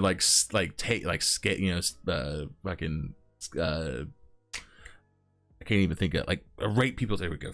Rate people's food and like because there's a lot more. Like a food critic. Yeah, exactly, like a food critic. Okay. And just kind of like go around food businesses and rate their food and give an honest review and like dining experience and like the atmosphere and all of that. Like, oh my god, like that's like I might do that again. Well, never mind. Don't have a fucking open character slot anymore. Damn it. There you go. Fuck. That's how it happens. You get like this creative surge. Max, shut up, man. Look, bro, this is what happens. All right. Borrow one of Max. Just borrow one of his slots. Oh, yeah, true. Yeah, I got that 3 or 4 left. Over here. Yeah. You got 3 or 4 left, bro. You only one character. How do you what? They still I delete my randoms. Oh, you delete your They're in the randoms. closet. They're in the Yeah. closet. They're on the shelf. Yeah. So that. Yeah. Like steps into Cassius like once a year. Name him Jay. I can't remember what I named my chef. Oh, look who it is. Maxine. There's a guy here, and I wasn't expecting Mouse. It's terrifying. Listen. Oh my god, Max. That's terrifying. Is that Maxine? Sounds Chicago? Yeah, that's Maxine. Yeah. What up? Yeah, they were just talking shit about Weasel, bruh. Oh Look shit. down, Yeah, like there's rice flying in my fucking mouth. Yeah, that's that was thank you. Yes. 10 out of 10. What was the question? Did you give your characters like disdainful flaws, or did those just come in anyway? Like creating bishops or Astrids? Like, did you ever create flaws through your character? I think when it comes to flaws specifically, most of them just kind of stuck onto Bishop along the way.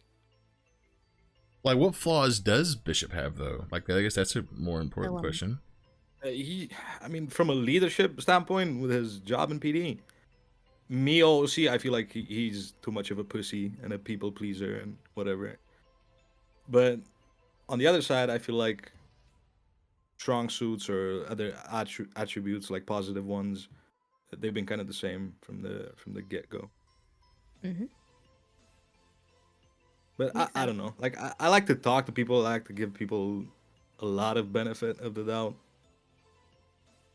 So sometimes that's a double-edged sword, especially with his rank in PD. So, but it keeps things interesting, I feel like. So with those flaws, like, was it obviously it's, I mean, to a certain extent it is intentional, right? But do you ever catch yourself like not showing those flaws to kind of like, obviously, like, it is kind of hard to keep track of every single thing. Well, not for Sasuke, so she writes down.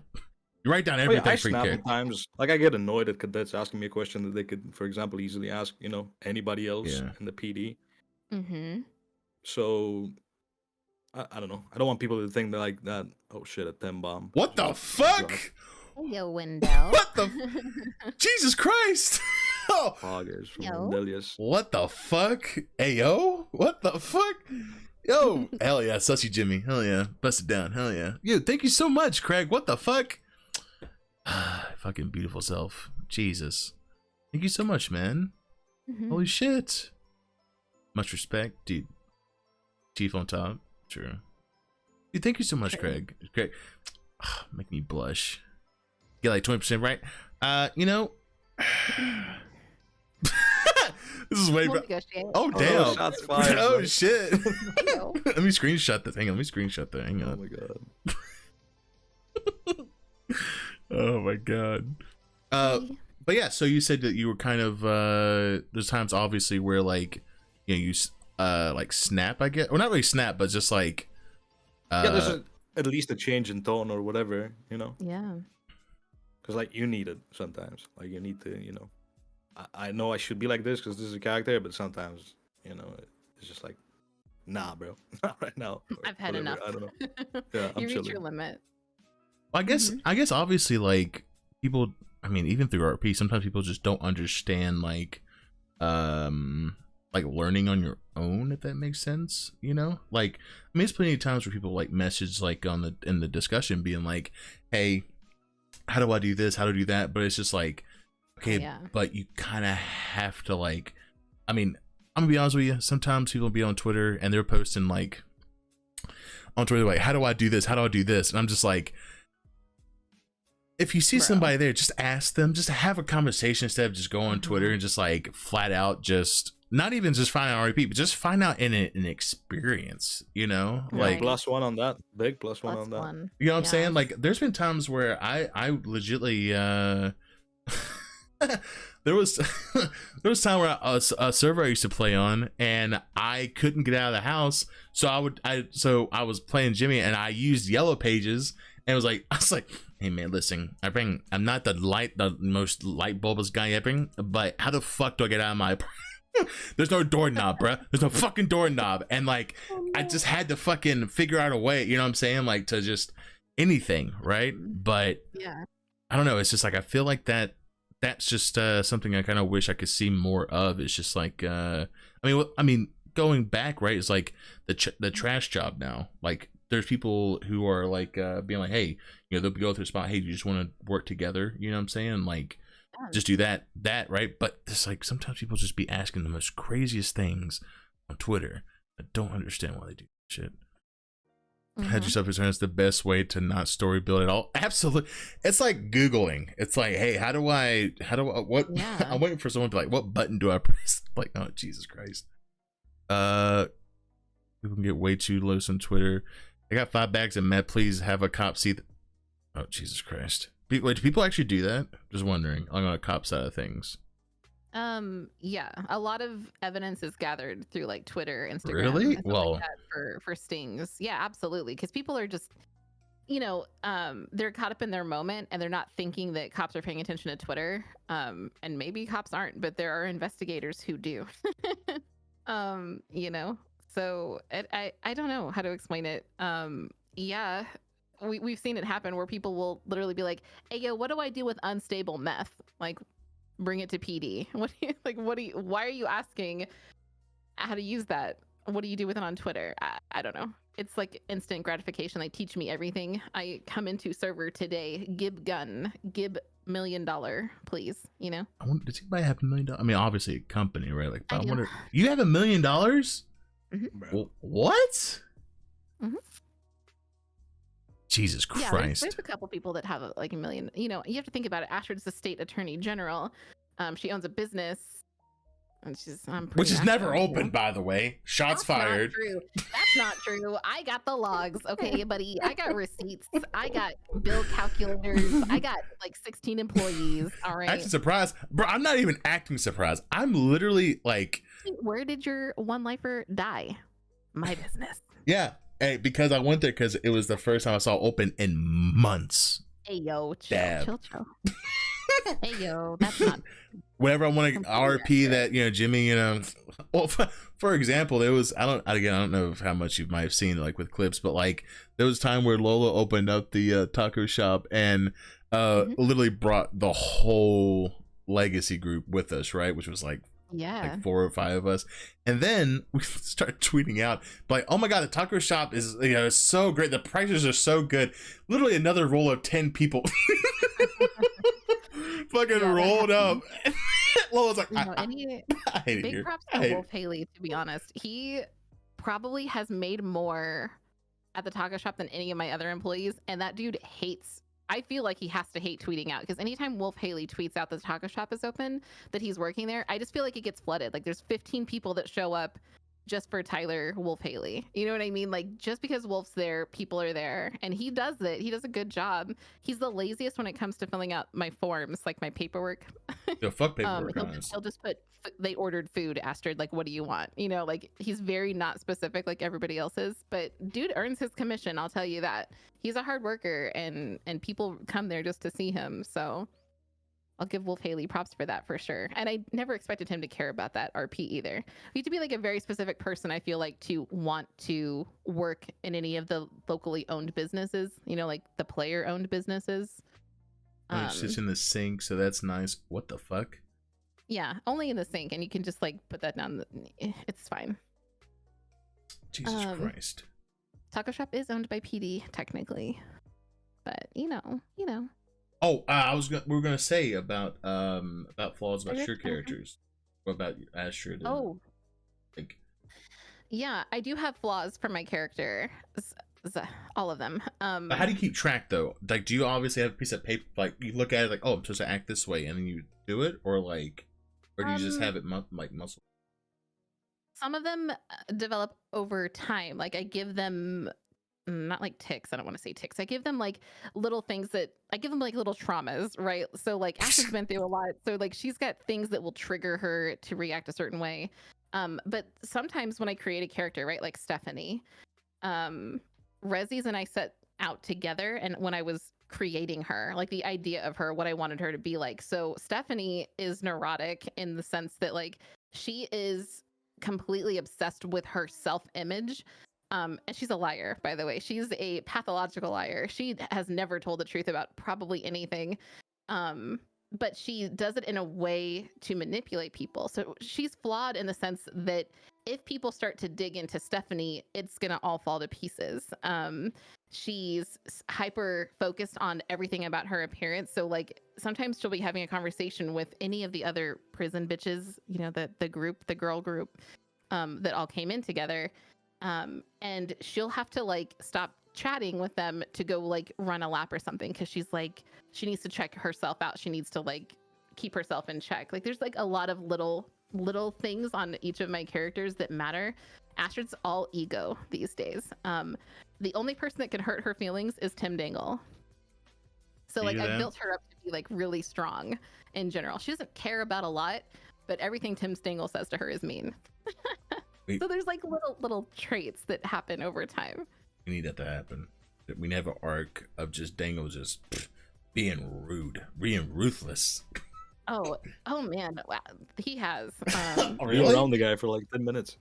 Yeah, he's the only one that ever checks her, is the thing. People, listen, I can't tell you if this is like a me thing, because people know that it's me and I'm an admin.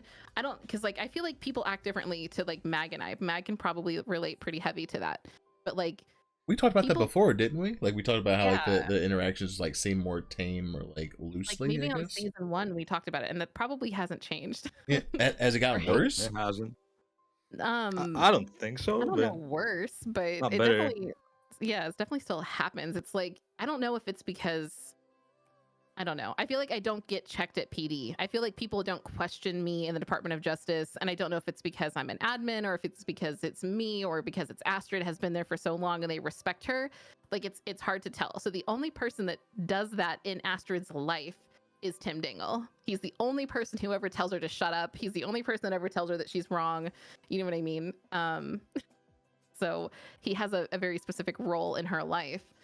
But no, in general, like in PD, I could be going off about whatever and no one checks her, not Bishop, you know.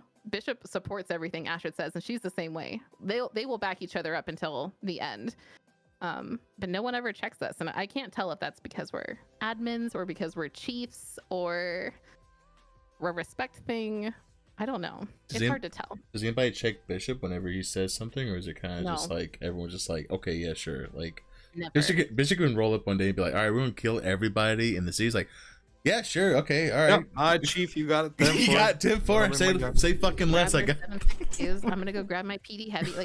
Like no, they don't question him about anything. Yeah, and I really feel like they don't.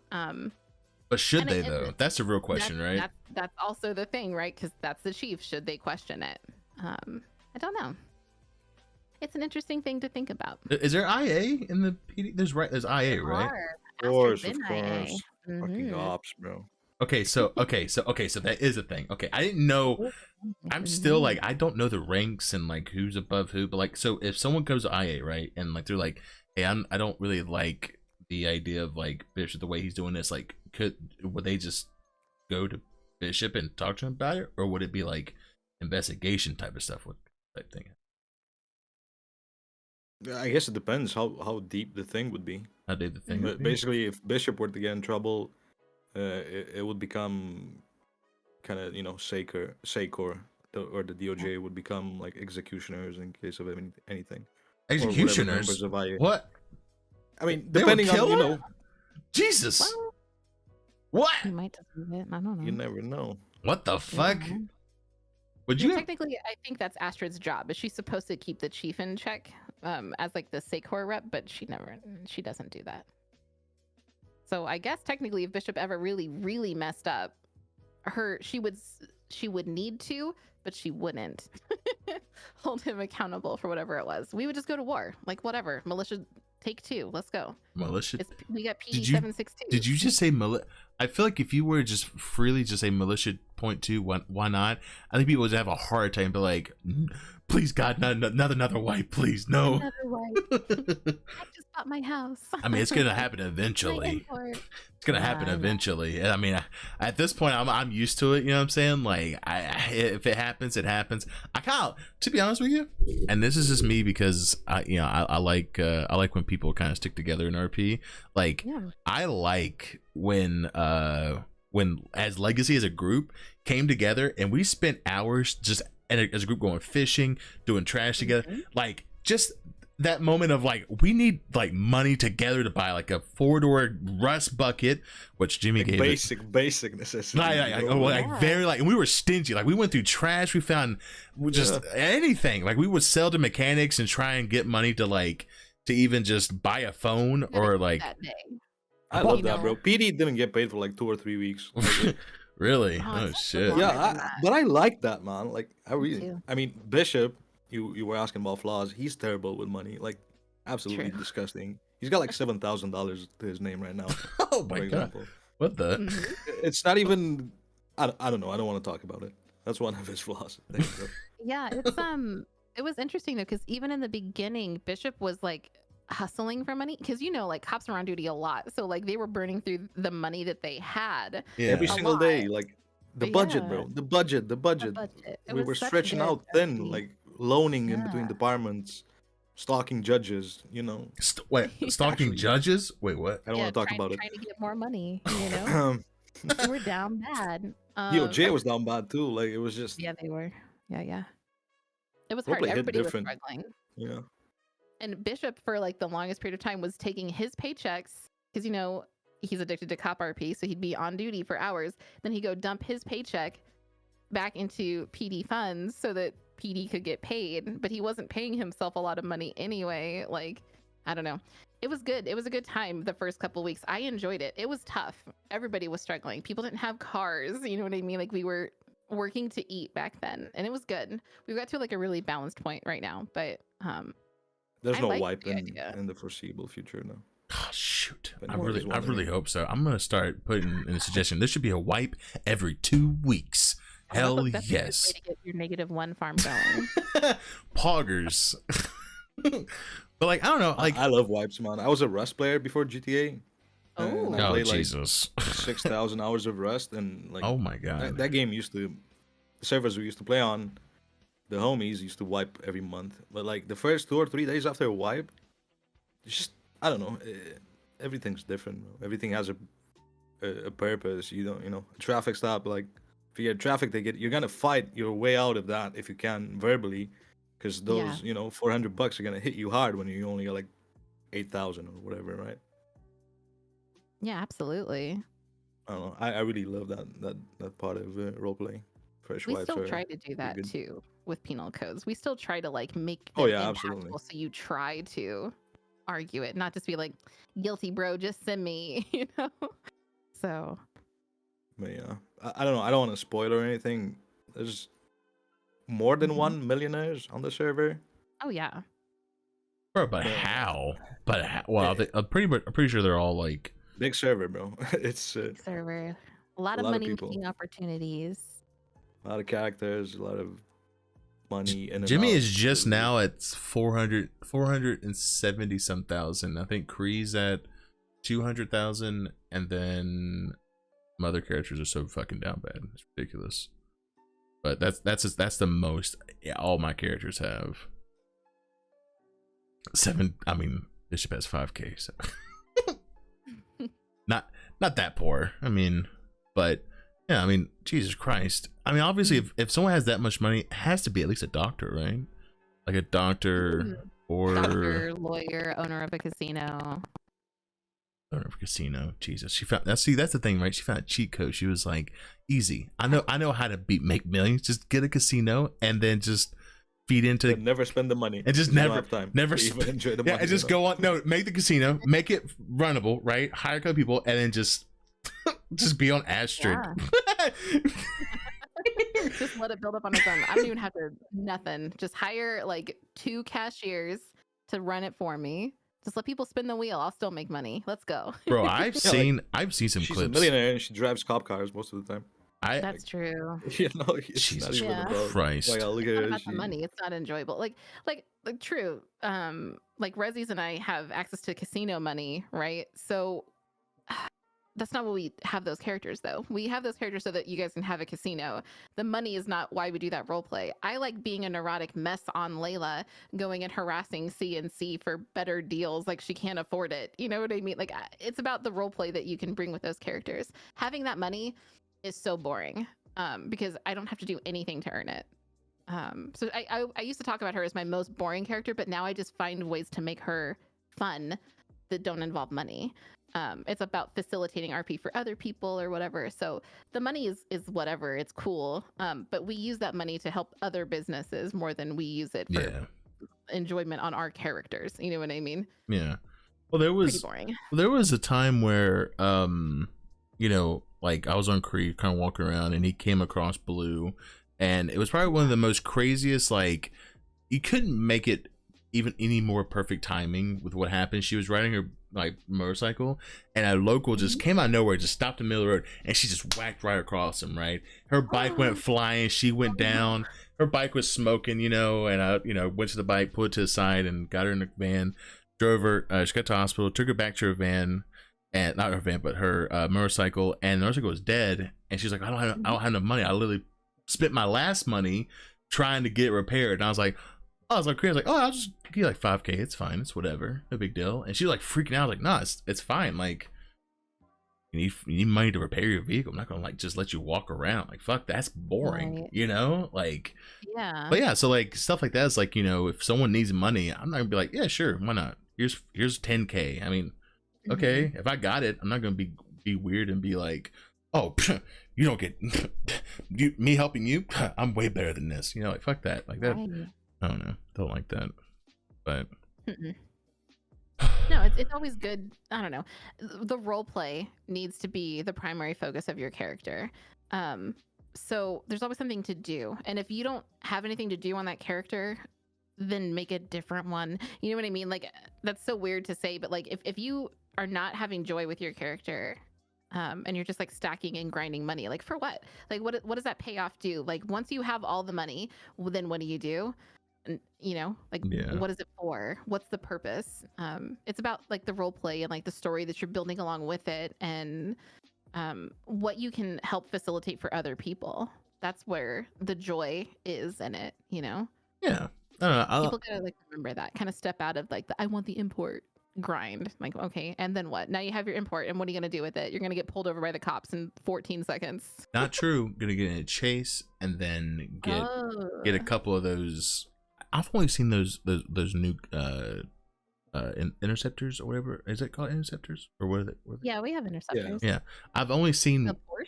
Yeah, the Porsche. I've only seen that one come around. Yeah. But do you ever get to use those more since imports are around, or is it still kind of like, you know, you use like they normal? will be used more gradually. Right now, there's not a lot of cars that are required the interceptors to be brought out. Yeah.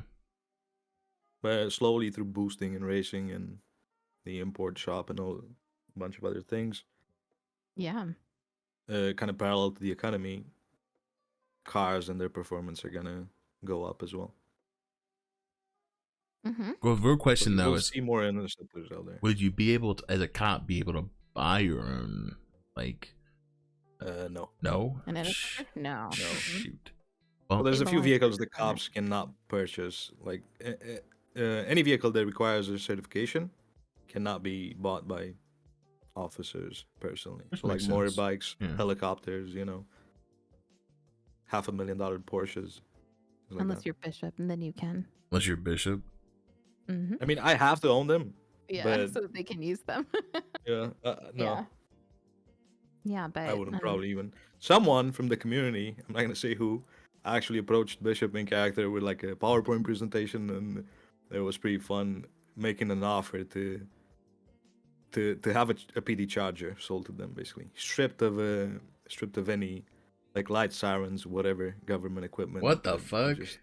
they love the Mhm. car, and they would would just want to buy a car. I mean, at least the Right RP was now- nice, right? Oh yeah, we had a PD presentation on the projector screen, and yeah, it was pretty good. That's very Effort cute. within roleplay. It's just nice to see. It's Yeah, shouts it's like a to that memorable person. moment They know who too. they are. Yeah. That's some shit I would do on Jimmy. Just have like a PowerPoint. Like the reason why you should just give me this car. All right, point one, I can lactate beef jerky milk. That's all I need. Okay. That's all I need. Okay. I need a restock at some point. I got two bottles left. Okay. need to start stocking up back on Jimmy milk. But what sure Jesus. that stuff went off the fly, bro. That or the card. Those are two things that like people are oddly enough really want. But the milk always more for some reason.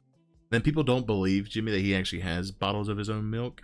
Then he's like, "You want some milk?" Like, you don't even have it. Goes to his, warehouse, gets his bottle of milk, and shows them. They're like, "Oh my god, you actually bottled milk." I'm good. I'm like, "You sure?" It's nice beef jerky, room temperature. It's good. You know what I'm saying? But Well, it's a bit odd. a little, it's complete It's a bit normal. odd. Complete normal. You know what I'm saying? I don't know a lot of men that lactate into jars and then Not give jars, them not to- just jars. It's milk bottles. Okay, yeah, right. I'm Yeah, then you have Lola with her bathwater as well. Yeah, with a Oh, maple yeah. Convince Bishop to get his own line of Bishop bathwater. rice water.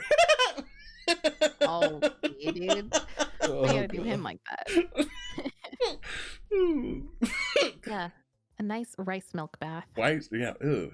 Okay, guys. Okay. Love it. Okay. Room temperature cooked. It's piped down. Yeah, but that's RP that happened. A lot of like weird little memorable things, What's the most memorable thing? I guess we'll kind of do with the closing question, kind of, right? Just like, Oh God. what is the absolute most memorable RP moment that, like, it doesn't have to even be in this, or it could be in general. Like, what is the most memorable RP moment that for any of your characters? Oh God, I don't know. I've been playing them for so long. Sounds like an easy question, but it is not. No. I know one of mine, and it's not like, it's not anything crazy, but in the moment, it was probably one of the craziest things I think I've ever seen in RP. It was these two dudes. One guy was named Cherry, and he was like a Weasel News reporter, and he got in this conflict with this guy that was a tower, and he does smash his camera against tower's like face, broke the guy's nose. Cops came in chasing after him. It was the whole fucking thing. It was crazy because I think it was my first time ever seeing like conflict RP and actually seeing like someone actually like write out a scenario, like obviously like through slash me's and stuff like that. But that was probably one of like the craziest. Like it sounded real. You know what I'm saying? You know what I say it was like when it sounds real is that like the tone of the voice sounded like they were actually really, really mad, and like it actually sounded like it was like they're very like, yeah, it was very like very immersed. yeah, very right, because we were all around like just kind of watching it happen, and when it happened, it was like, oh, like he's fucking crazy, bro. Yeah. Gosh, I don't know. There's been so many things. I just think of like, I have like so many memories just like from people's individual characters. You know what I mean? Yeah. I don't know. It's really hard to like pinpoint. I've really enjoyed seeing some things happen, and just seeing like other people's RP really thrive. It really gets me. Like I remember the first time, or I don't know, like the Pride concert that Legacy had, Mm-hmm. where you guys did them live, right? Like live. It was so live. That was so impactful. You know what I mean? Like that was so fun and enjoyable. I remember when Astrid got shot by the guy who literally had no hands. That whole arc of Kevin and Alan Winchester. Oh my god. Oh my god, I that love that Oh, they were so much. hilarious, bro. That was Yeah, I actually love it fucking so hilarious. much. That stabbing at PDM. Oh my god, Yes. that was so good. Yeah, things like that. Like holy cow. damn, I did forget about that. Holy shit. Yeah, like I love that character Kevin. And I like his other character, that the guy who plays Kevin has Psycho Michael. I love that character too. There's so many really interesting characters like over the years that kind of have like come and gone and stuff. Oh my gosh. I just remember the stabbing. That was so good. It was pretty fucking funny. I know. I love the whole Gamble Bishop, like the DA Bishop feud. Oh my god, the that was- riot. That Yeah. was a ririt? No, that's the meme. No, not really, but yeah, Oh. that's kind of the. I was like, where the fuck was I during this? The shit. Yeah, there was this this whole thing that happened where the district attorney's office back then, which was like Lex Johnson and Andrew Gamble and Gloria Nori, tried to have government corruption charges inciting a riot and these kinds of charges pushed on Bishop, Daru, who was the ass chief at the time, and Patel. Yeah, they Head of tried to CID. have all these tried to have all these charges placed on them because they were T-posing outside of the district attorney's Oh my office. god, do you remember that? Holy shit. I Yeah. remember this now. Oh my god, dude, Bishop was so fucking pissed. He's like we were just joking around. He said now they're all going crazy. I'm like, oh my god, like actual fucking like Yeah, like DOJ actual Well, drama. that turned into solid role playing. Like a lot of people Yeah. got involved with that, and everybody remembers it. So we did some right with that. Yeah, and like the first Lost Compound raid. Remember that? Yeah, I remember that too. Yeah. There was a lot. There's so many things that have happened, and it's like, holy cow. Whenever I think of Lost, I think of the ESB taking over Lost Compound. That's all I remember. That was a weird arc for ESB. That was such a weird arc. They went international. They went international. Oh my. We're expanding, boys. Fuck it. Fuck this outside. Yeah, Take it like, over, Mayor what? Park. They actually, bro, I remember I was watching a couple of streams. I was on the edge of my seat. I mean, it was like, Mhm. because it was such a left turn, like as a whole, but like, I don't know, it was like two different sides, just like, they were just, you know, all right, let's go kill him. I'm like, wait, what? Oh my God. You can get my popcorn real quick. Yeah. What's another, like, some stuff that like took a left turn? Oh my God. Hmm. I keep thinking about Things go wrong a lot. I keep thinking about when Smiles cut off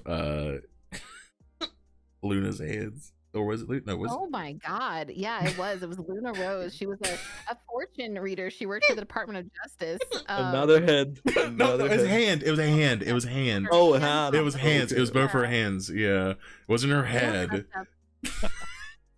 So Astrid went to visit her in the hospital after she had her hands cut off, and Tim Dingle came with her, obviously, and brought her a guitar.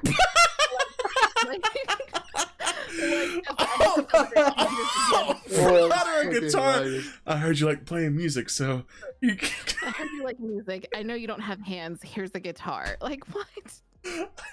Of all of the things, like that's who Tim Dingle is. You know, like that's what Rezzies does.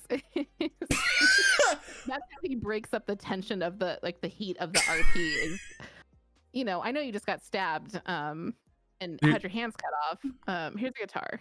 Like what? Oh my God. That's so Oh, yeah. that's so fucked. Oh The yeah. Parsons arc? Parsons with Oh. Astrid, where Smiles gave her cocaine. He did. A lot of cocaine. It was a lot. I don't know how you got your hands on that much cocaine, but you kept bringing it. I did.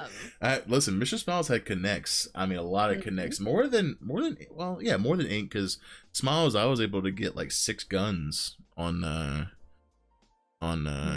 But yeah, I was just every time I'd visit Astrid on Ink, not Ink, but Mr. Smiles, I would just have like 6 or 7 bags of coke and just go, here you go, yeah, there you go, like. Mhm. Just take it. Just don't say anything. But there you go. Yeah. Yeah, it's that was a really interesting time for her. Astrid grew a lot during that period of time. And I think that was one of those also like trend-setting moments. You know what I mean? Like where the impact is so big that people like want to get involved. How many people went to Parsons after that? There's Like a I lot. literally got on Astrid like every day for 3 weeks and just like was at Parsons, and people would come and bring her food, and like people still needed Astrid because she was still like the only lawyer basically. So they still needed her. They would still come to her. Bishop came in a helicopter, I think, a couple of times. What the fuck? Yeah, just Yeah, you we know, should just hang out there. Oh, if just you hang want. out. do yoga, you know, try to get her through her addiction issues. Yeah, like that was like that's what I wanted to do on that character. Like I could have, you know, had her like not have a cocaine addiction or not have an alcohol problem and just get her out of there after like an hour, like be bored of it. But like no, I wanted her to be there and like have this recovery.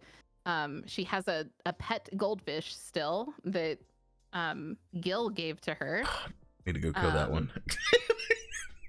Yeah, this is the second one because Mr. Smiles did kill the first one, but Let the sticky note with the with the clown picture on it. yeah, that fish is 493 days old. That's how long ago Astrid was in Parsons. Oh Jesus! That's crazy. Yeah. Wait, how are you keeping up with the date? Like with the days on that? You just have like I have a calendar on my phone that's literally like days since Astrid started rehab. Really? 493 days. Yeah, that's how long she's been clean. Extra, I told you. I'm man. extra. Yeah. Oh my Not god! exaggerating. I thought you were. All right. Well, Yeah. damn. Okay. Fuck. Absolutely. Is there But like yeah. did Bishop ever have like a moment of like drug addiction or anything like that, or was it just like he's You been want to one talk about moment? cheese pizza? One moment. Has there There's been multiple? has really? Yeah, pretty much still. I don't know about now, but the EMS MDT used to have a note on my profile that I'm banned from ever receiving morphine again. So I used Really? to steal their morphine on Bishop. Yeah. What the fuck? Yeah. I did not know about this. Oh jeez. Yeah. Yeah. He's got a thing. Didn't go to rehab, but would have been fun probably to take him a bit deeper into that. Mm-hmm. Hey, But the problem is that like Bishop is so needed. it's such by it was such TV. such a different time back then, right? Because it was like Yeah. you can kind of like do the story. Now it's like you kind of have to like not do. I mean, so is it harder to do stories now with how big your characters are? Like to just have like a simple like a story to go completely left field of like, you know, like how Astrid went to Parsons, right? Like, is it hard now to have like a story of your character, or is it just like you have too much time to focus on like the bigger picture stuff, you know? Well, for me specifically, I have so many characters now that are needed across things. So whenever I put Astrid away, like right now, Astrid's on an LOA. That's so that I can focus on another character for a period of time. Like I almost don't have time to split Astrid to not do what people need her for unless I'm doing something else actively. Like I would feel guilty, like me, like Monica the person would feel guilty if I was on Astrid not being useful to facilitate other people's RP. That was You your, know, that like was your first time mentioning your name OOC, by the way, I think. No, I don't think so. I mean, people know it. but, Really? like, Oh, okay. I was like, that's oh, fine. okay, just drop it like No, it's fine. Okay. I'm not bothered. But like, that's what I mean is like, Astrid is important, and like sometimes I'll pull her away from doing state attorney office stuff, or PD stuff, and I'll put her at the taco shop. But then it's also like I'm still facilitating something for somebody. It's very selfless RP that I try to do. But I can't just like go put Astrid in Parsons again. You know, like I can't just have a couple of it's already weeks been where done, Astrid's right? not doing something. Well, it's not even that, but it's just like she's too important to other people. Like people are suing PD every fucking day. Like, people are No. asking Astrid to figure out charges are right or wrong, or she needs people commission. Like there's just something for her to do. So whenever I'm not doing something on Astrid, I put her away on an LOA, or I have her go see family or whatever. And then I hop on a different character and do what they need to do. You know, then Layla comes in, and then Stephanie will come in, or whatever I need to do. But it's never like, I don't think personally I have the time right now between my characters to have that like freedom to kind of go explore a deeper story arc with Astrid beyond like what's actively happening at PD right now. I just don't see it for myself. I don't know what Mag sees for Bishop, but from what I can see for him is that anytime Bishop has to take an LOA, PD just freaks the fuck out. Like they don't know what to do without Bishop there. It's the weirdest phenomenon. It doesn't matter if every single other high command member is available. If they find out that Bishop is on an LOA, shambles. Like really? Is this just like, are they just that safety net, right? Like, or that safety blanket to have it to where like Bishop's there and it's like, okay, like we're good, we're chill, we're vibing.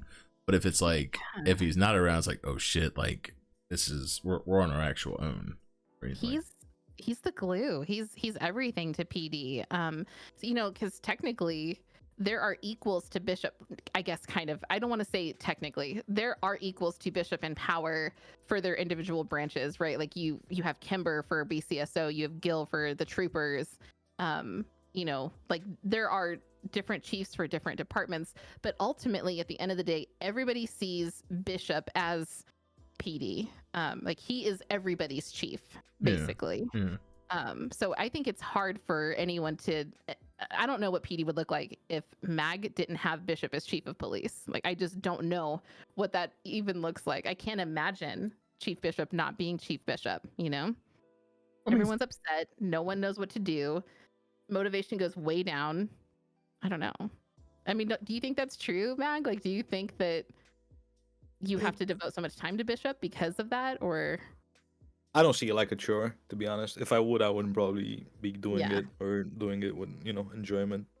Good, but I kind of see how that, I guess it's That different does from happen. when, you know, when I have to kind of take a look from my perspective, because I don't really think about this shit, but I don't know. It's definitely to kind of swing back to your initial question.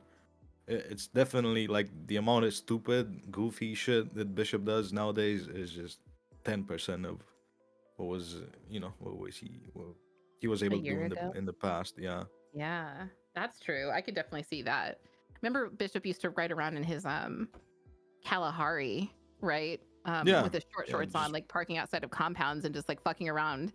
He doesn't have the ability to do that too much anymore, or he doesn't do that anymore much. Not really. It's just the size of PD, man, and the size of the server kind of. Well, I mean, that's the same thing with like how I am with Jimmy. Like the stuff I used to do with Jimmy, I can't do now. It's because like, it's like, I mean, I guess it's like kind of like taking a step back, I guess, if that makes sense. Like with the character growth and like how much you've presented this character, right? You've shown that this character is like a part of like, it's gonna sound weird, but like a part of history through the city, you know? Like you know, your character's been through some stuff, character's been through some big historic moments within the city. And through those stories, like obviously we've touched back about how the character growth and how your character changes its, you know, likes. Like Jimmy used to like driving around his donk. Now it's like he likes riding just in his bicycle because it's just nicer. It's just, and it's fun just riding a bicycle around.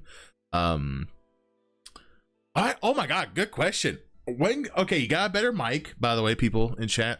She got a better mic today. We need a remake of Hot. We need a remake of Hot. I forgot about the. Hang on, I'm gonna try if I can find that. Hang on, let me play it. Let me see if I can. You don't need it, and nobody needs to send it to him.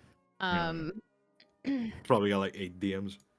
Yeah. Chat, whoever sends it to me gets VIP for like. No. Got me? You do not have that still. That thing is like it's literally older than Echo. Like before I came to Echo, somebody made that. Oh like my fine God. Wine. Bro. No. It's awful. No. We don't need it. Send it to me, please. Anyway, yeah, it was my birthday present. Brand new mic, and I got the what is this? The Go XLR. I have no idea. It's a fancy thing. You now have a legit streaming mic, and you need to stream. Oh, nobody needs that. -1. Nobody needs that. It would literally just be like I think your stream would just be just paperwork. Oh my god, you just showing people how to actually do good paperwork. That would just be your stream. Hi guys, welcome to my RP stream. Let me show you how to use Google Sheets. Let me check out Google Sheets. Yeah. Listen, oh man, I wrote up an 18-page motion to dismiss against Louis Valentone. By the way, big shout out to the guy that plays Louis Valentone. I love Louis's like arc that he's had where he was an EMS and then he was this lawyer and he was like struggling, and Astrid gave him such a hard time. He's just not great at paperwork, and Astrid loves those little like petty moments that she can just really latch onto.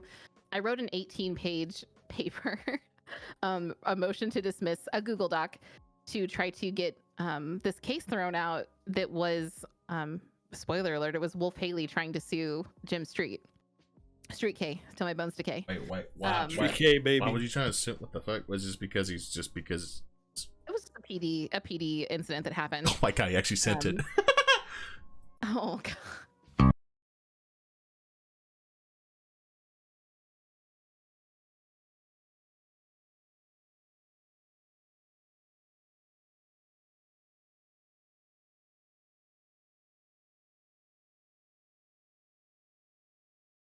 Can test any of my paperwork ever again. Like, we can just talk it out, bro. Like, you and I can just have a conversation, and we'll work it out between us. Just, I get it. I'm dog shit at paperwork, but I love that character so much. Louis doing such a cool thing, and I haven't seen it on Astrid, but on Layla, we had a lot of conversations about his business, his Italian bistro. Oh my god, that is the smartest. That opened thing. tonight, by the way, like an hour ago or something like that. Yeah, He invited Astrid, and I told him, I'm busy, I'm out of town, or whatever. But, it seemed to go he plays a good. dope character. It seemed to went Easy to great. interact with.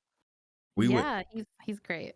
We went as Legacy. We went there for like the soft launch or whatever, and literally it was a crazy like immersive RP, I guess, experience where like we were all sitting at the table, literally just waiting for our food to come to the table, but like we were like talking amongst ourselves, and like actually like it felt like we were having dinner, you know what I'm saying, like with our group experience. And it was a great, I've never really experienced that through RP, because normally it's like you go in place, you get the food, you just leave, and that's it, right?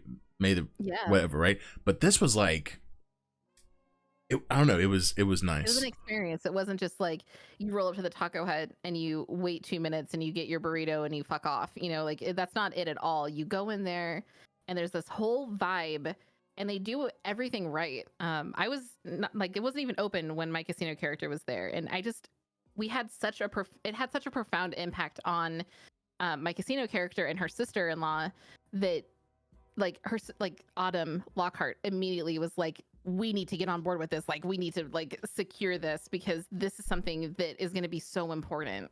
It brings a different kind of roleplay experience for people who do the very like necessary but like boring thing that you need to keep up with. Like, everybody has to eat, but you could go to the gas station at 24/7 or whatever and pick up a burger and eat it, and who cares? But Louise does it in such a way that it's taking care of something that is essential, but in a fun, immersive way. Just really, I don't know. I was blown away when we were there. Everything about it is so nice. It was a great experience. I really like the I don't know, it was just a nice little nice experience. And plus, I know that some people came in chat the other day and was talking about how many people have like relationships RP like in the server. It's just a lot. Listen, all right, it is a lot. Okay, there's always marriages going on. There's always people getting their last name changed because of adoption, even though technically it's not a relationship, but it's still like this just happens. And then I don't know, it's just, I feel like relationship RP can be a little weird sometimes to view. Sometimes it can be very cringy. Even I'll say, some people could make it a little weird, not saying names or anything, just stating a statement. But I think that with certain relationship RP, like, it doesn't have to be that weirdness. It could literally just be like, okay, like our characters mesh well together, and I don't want other dudes to be weird to my character. That's literally it. It's like, okay, cool. Like, we don't have to do all that. The meat shield of weird guys. And I've seen it in person where it's just like, it just, some people just are so just, they don't understand boundaries, and it's just like, okay, well, that's a little weird. Like I don't know. It's one of those things where like I don't know, people just don't understand it's just role play. But I don't know where I was going with this conversation. Oh, date night. That's what I was gonna go with. Like, you know, have, like I said, some places are like you know, you go in, get food, whatever, but like night place, you can actually go in, be like date night, play some piano music, you know, get some wine, you know what I'm saying? A couple of cigars, even though when you smoke it, it looks like you're eating the opposites. Like you're smoking the ash side. You know, Barry was doing it, and I looked at it, I was like, Barry, you're smoking you're smoking the ash side of the cigar. He's like, it tastes good. I'm like, Barry, no. You're gonna die. I love that it was Barry that it was discovered on too. That's perfect. You're eating the asshole. Listen, all right, sometimes don't hate the player, hate the game. You know what I'm saying? No pause, only fast forward. Anyways, okay. No pause. But yeah, it'll be good, not just for like people that do like the relationship stuff. It's good for like, I don't know, just like company, like outings and meetings. Like I'm pretty sure the entire DOJ wants to go just to have the experience. It's just something different to do. You know, it's not like chowing down on the pier when you're all eating sushis. It's just something special about being at that location and the way that they do it. It's good. Say what you must, but those were the best fucking RP moments when fucking Smiles and Astrid be on the pier doing fucking paperwork. Those are the best fucking moments. They were pretty good. Yeah, but yeah, I don't know. True. Yo, Brando, coming hot with a fucking raid. Oh my god, I just realized we're going for 2 hours. We were supposed to end an hour ago. Matt, why don't you say something, bro? Why would I? Happens. We're vibing. Yeah, true. I think we overspent our time season 1 too. We did 3 hours. We did 3 hours last time. Hey, we're still ahead of the curve. Yeah, we did 3 hours last time. Yeah, we were just talking about literally what we're doing now, just talking about almost anything. But again, thank you so much, Brandon, for the raid. I'm sorry. Go ahead. Sorry. Yeah. I was just gonna say, like the first time we even had like questions laid out, like we knew what we were gonna talk about, and it still didn't help because we just I don't know, things happen and it leads to other questions. That's fine. I don't know. Yeah, just kind of chilling. I didn't have anything written out because like I don't know. I kind of just, you know, there was a couple of things I kind of wanted to kind of like, you know, with the allow list of like killers and stuff like that, which I think is still like, I don't know, it's a great thing to kind of have, I guess, because I don't want to come cocky or anything, but like sometimes you can't air them out. Like, yeah, exactly. You can't have the same experience that you had a good story, because the ink stuff was so good, right? And it was like damn, like okay, the story's over. And then it was like the next week there were like 3 or 4 killers walking around. There was even one at the Winterfest event. Okay, keep in mind, I couldn't hear anything, I couldn't see anything, but apparently the Joker guy was right beside Jimmy killing 2 cops. I didn't even. Oh, nice, Jimmy. Real good. I didn't even know. I like finally everything. Yeah, I got to hear the music, came back, and all of a sudden he's like running, and there's 2 dead cops, and then a cop comes in with his bike and runs over Jim. I'm like, bruh. I can't process what is going on, and zero awareness. No idea. But there's so much fucking story happening. I'm like, bruh, the fuck is this shit? What the fuck? And cops are literally coming with their fucking bike, running over Jimmy. And I'm just like, I'm just here to fucking perform down bad, to be honest. Like, I can't even fucking. Oh my god, the character trait. Yeah, exactly. Jimmy. That's the best though, bro. When you don't expect shit to happen and it happens. That's the best.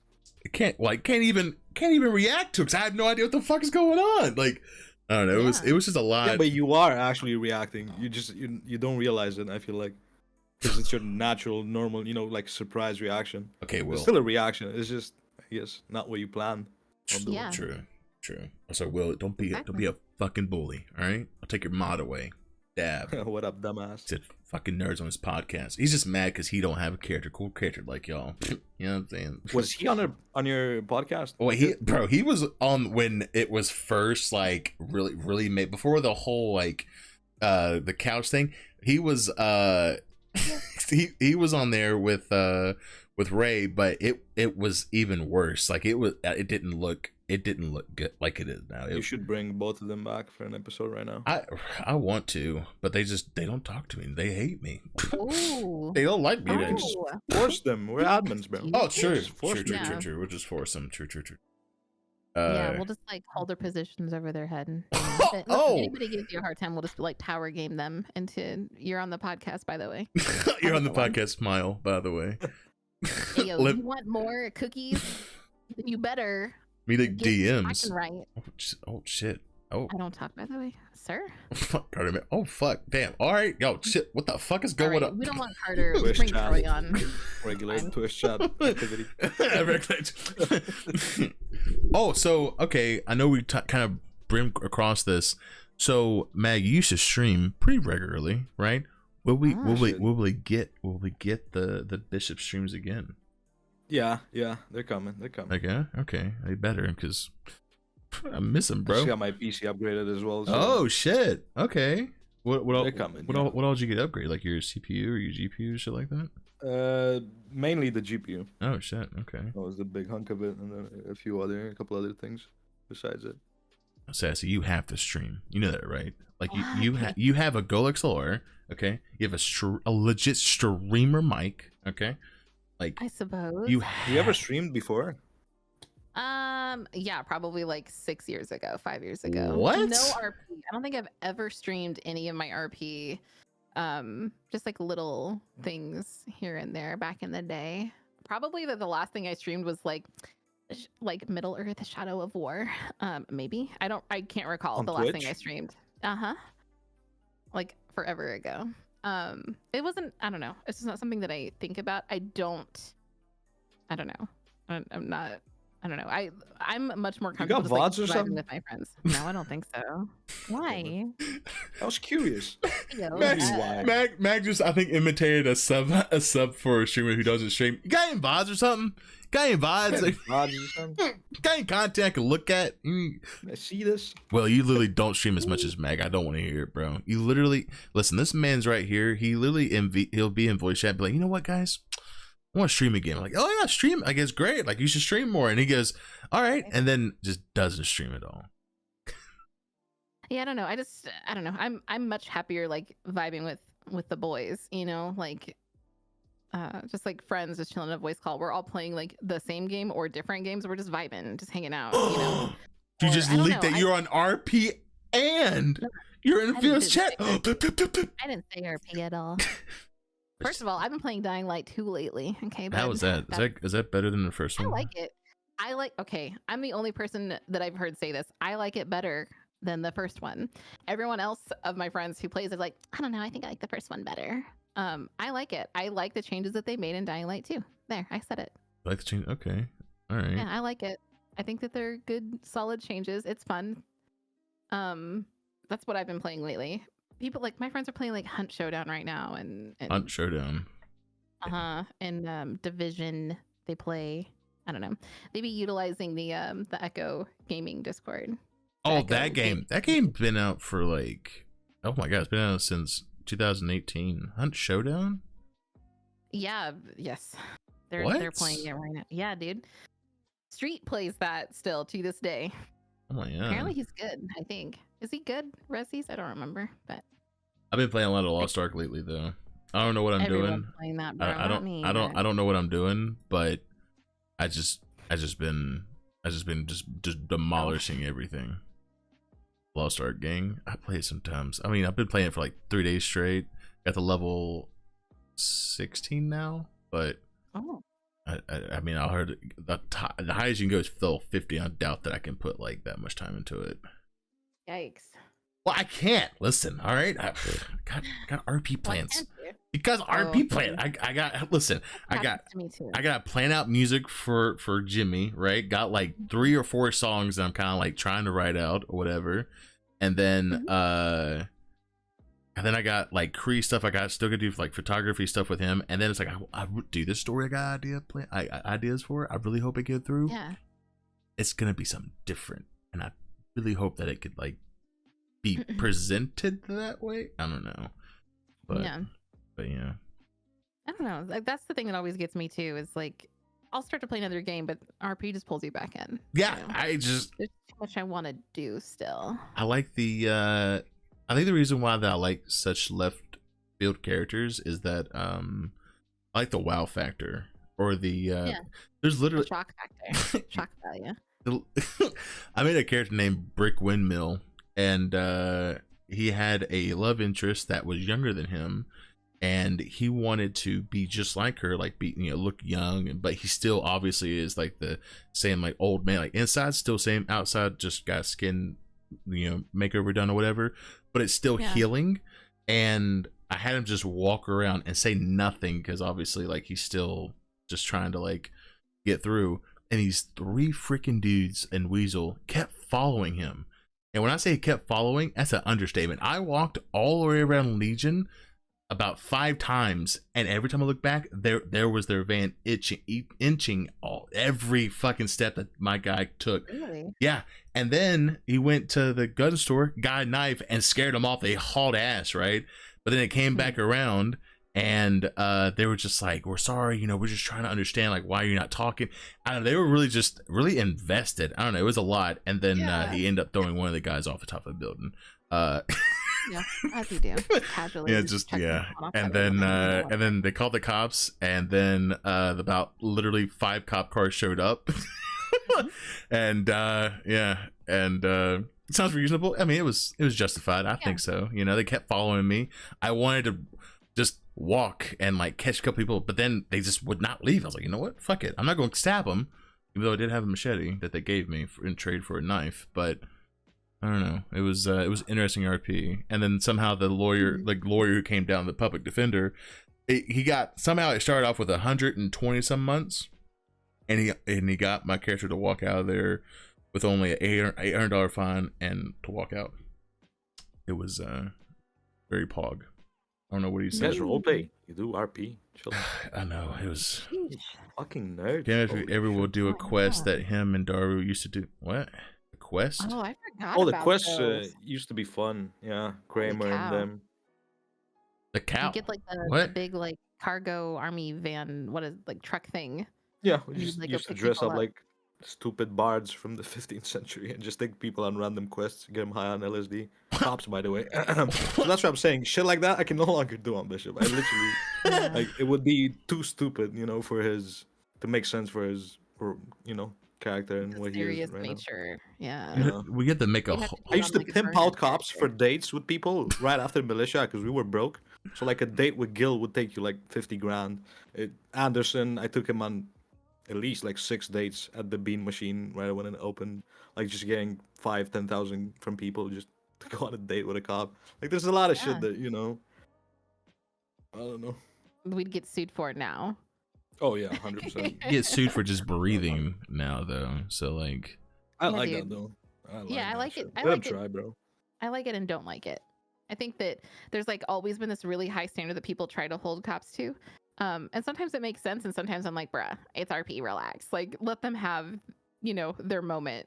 Like, let them have their RP. It doesn't have to be so serious all the time. But it's definitely it's tightened up a lot since, oh my god, a year ago. Oh yeah, for sure. For Yeah. sure.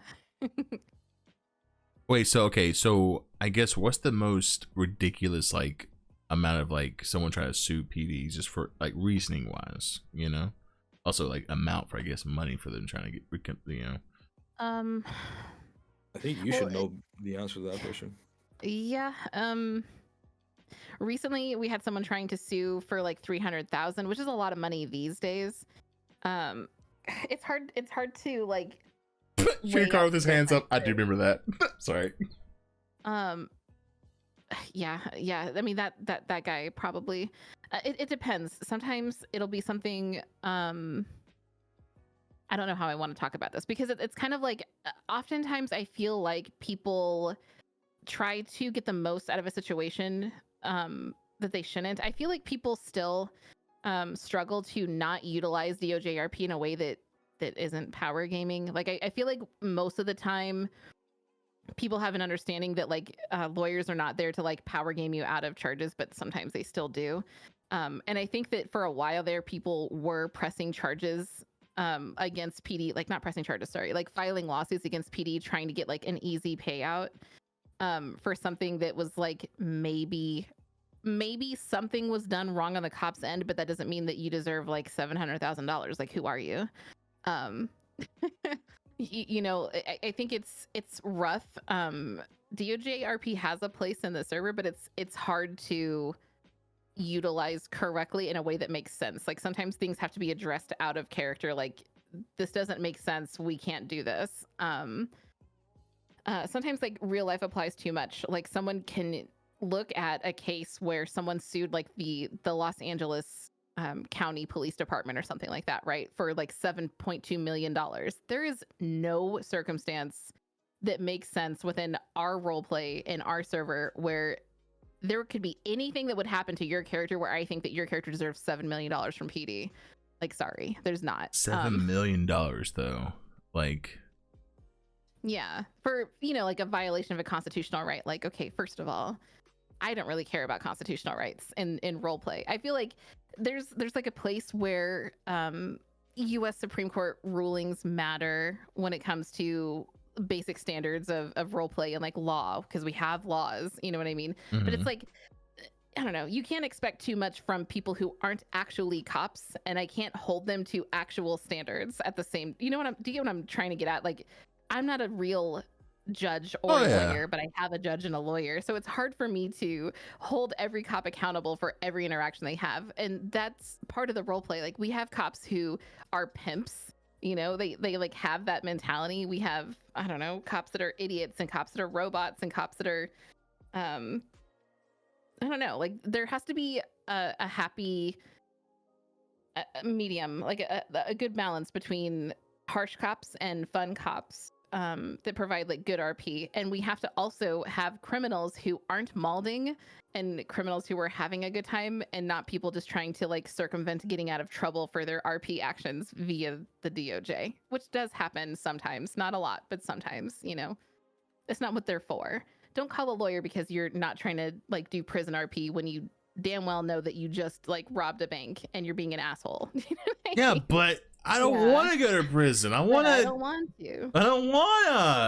Yeah, I don't know. Like, you know, you want to. It's not what I planned for tonight. It's not what I planned for. I didn't plan to go to prison for 90 months. Like, I don't know, dude. Like, call a lawyer because you're trying to give DOJRP, like, you know, lawyers are useful. They can get your sentence reduced, but don't call a lawyer in there and try to like power game your way out of the situation, because I will ban you. Wait, is technically lawyers being power gaming situation to get out of a situation?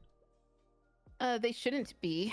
But technically speaking, right? Like, well, I'm saying lawyer as a whole, like it's hard not to sometimes, because you have like, imagine like you're a defense lawyer, right? And you get called down to the cells, and your person is saying, oh, I wasn't driving the car, so you know, like I shouldn't get this. And then the cops are like, no, he was driving the car, and it's literally he said, she said. The cops are like, no, we saw them recklessly driving this car, and the guy's like, well, I wasn't. And then the lawyer's like, he wasn't. Like, what are you gonna do? I don't know. DOJRP can get a little complicated sometimes. But there are times where someone will be like, I literally didn't do that. They have no proof that I did that, and they facilitate, or they use lawyers to facilitate them getting out of charges for something that they know damn well they did. And they power game their way out of it because they can hinge it on a technicality. It gets a little uncomfortable. So it's up to a lot the lawyer to have an understanding that that's what's happening, and to stop it in its tracks and be like, well, this is what the requirement is. You know, like, well, they don't have to prove that it was you because you had this in your possession, and it gives them probable cause. And I don't know. DOJRP can get a little fun, but it can be a little complicated too. I also miss Gloria. By the way, yeah, Gloria was retweet, bro. Retweet. I've caught Astrid like in like well, believe it or not, there was Astrid used to go by bitch attorney, and there was a point. Yeah, well, I mean, it's not as like as vocal anymore, but when when Astrid first was kind of like around, kind of doing that type of thing, like had that title, literally there was times where people did not like that, or well, it was like old staff, like, you know, didn't like that term, or people didn't like that term, and it was like, it just makes no sense. Like you're okay with it, but like, and you fully said in character that the reason why you have it because you bitch out people and like, and bitch attorney, and like, oh my god, wait, what the fuck is this? What the fuck? Astrid, why are you on a car livery and why is it on Pops' diner? What the fuck? That's kind of funny. You know Pops, because you murdered him. Yeah. He owned a diner. You know the head. You know the head that you. You know the head that you severed. They actually owned Pops' diner on a different server. So they had just like a lot going on there, to be honest. Bullhead is like the thing above the Pops Diner logo is actually the law firm that Astrid worked at. And I can't tell you why there's a picture of Astrid on the side, but it's just something that Pops put on there. And then I think what happened is they put that there and they tried to extort Astrid for money to have it removed. That was like always Pops and Gramps' thing, is they were trying to get money from people, right? So, true. They tried for weeks to get pictures of like everybody's feet, and then in order to not post the feet pictures in their magazine, what the fuck? Had to pay them off. Yeah. What the fuck? They were little scam artists, so I'm pretty sure that's the origin of Astrid being on the side of Pops's car. That's a good hustle, though. Yeah, it is. You got Bishop be like, wait, that's we genius. We need more like Mike Block type, you know. Yeah. Criminals. I don't think. I'm always down. I got a character, Van Wilder. He has his underwear. You know, I don't know if you may have seen him or not. Or he talks like this. He's like, "Yo, what's good? What's going on, cuz? How you doing, bro?" Yeah. No. Bergie's dead. Bergie Ink killed Bergie in the video, which I don't even know if y'all even seen the video, but it's a Van Wilder, and he walks around in his leopard print underwear and socks, and you know, I do crime stuff, but I don't want to do like banks and stores. He's the type of crime. Petty crime. I want to do petty crime, like have people like, you know, take someone to a store, dip them in gas, and get cops called, get the hostages to call the cops, and if they don't answer the question right, then like he gets like, you know, thrown on fire or some shit like that. I don't know, just some fucking wild shit, right? But people to do dumb things. Like I want someone to like, I don't know, like hold someone hostage for like a turkey sandwich because like they're hungry. Like they're so stupid they don't have the means to just like recognize they just need like $10 to get a sandwich. Like I have this person's life, give me a sandwich. Like I don't know. That's what I want. I want something just like, it doesn't make sense. It's so extreme for like very little payoff. Like you can tell they're not gonna go rob a bank because they want to rob the bank. They're going to go rob the bank because someone didn't answer their 911 call where they were requesting a weapons license. You know what I mean? Like I want it to be a stupid criminal. I don't want it to be someone just like trying to grind out for money. Everything. Yeah, exactly. I feel like just the age of let's get blacked out outfits, a bag, a mask, and, you know, min-max everything in this criminal activity is gone, bro. Like as much as it's, you know, action-packed at times, it doesn't do it anymore for most people. It's outdated, it's boring, it's kind of meh. My only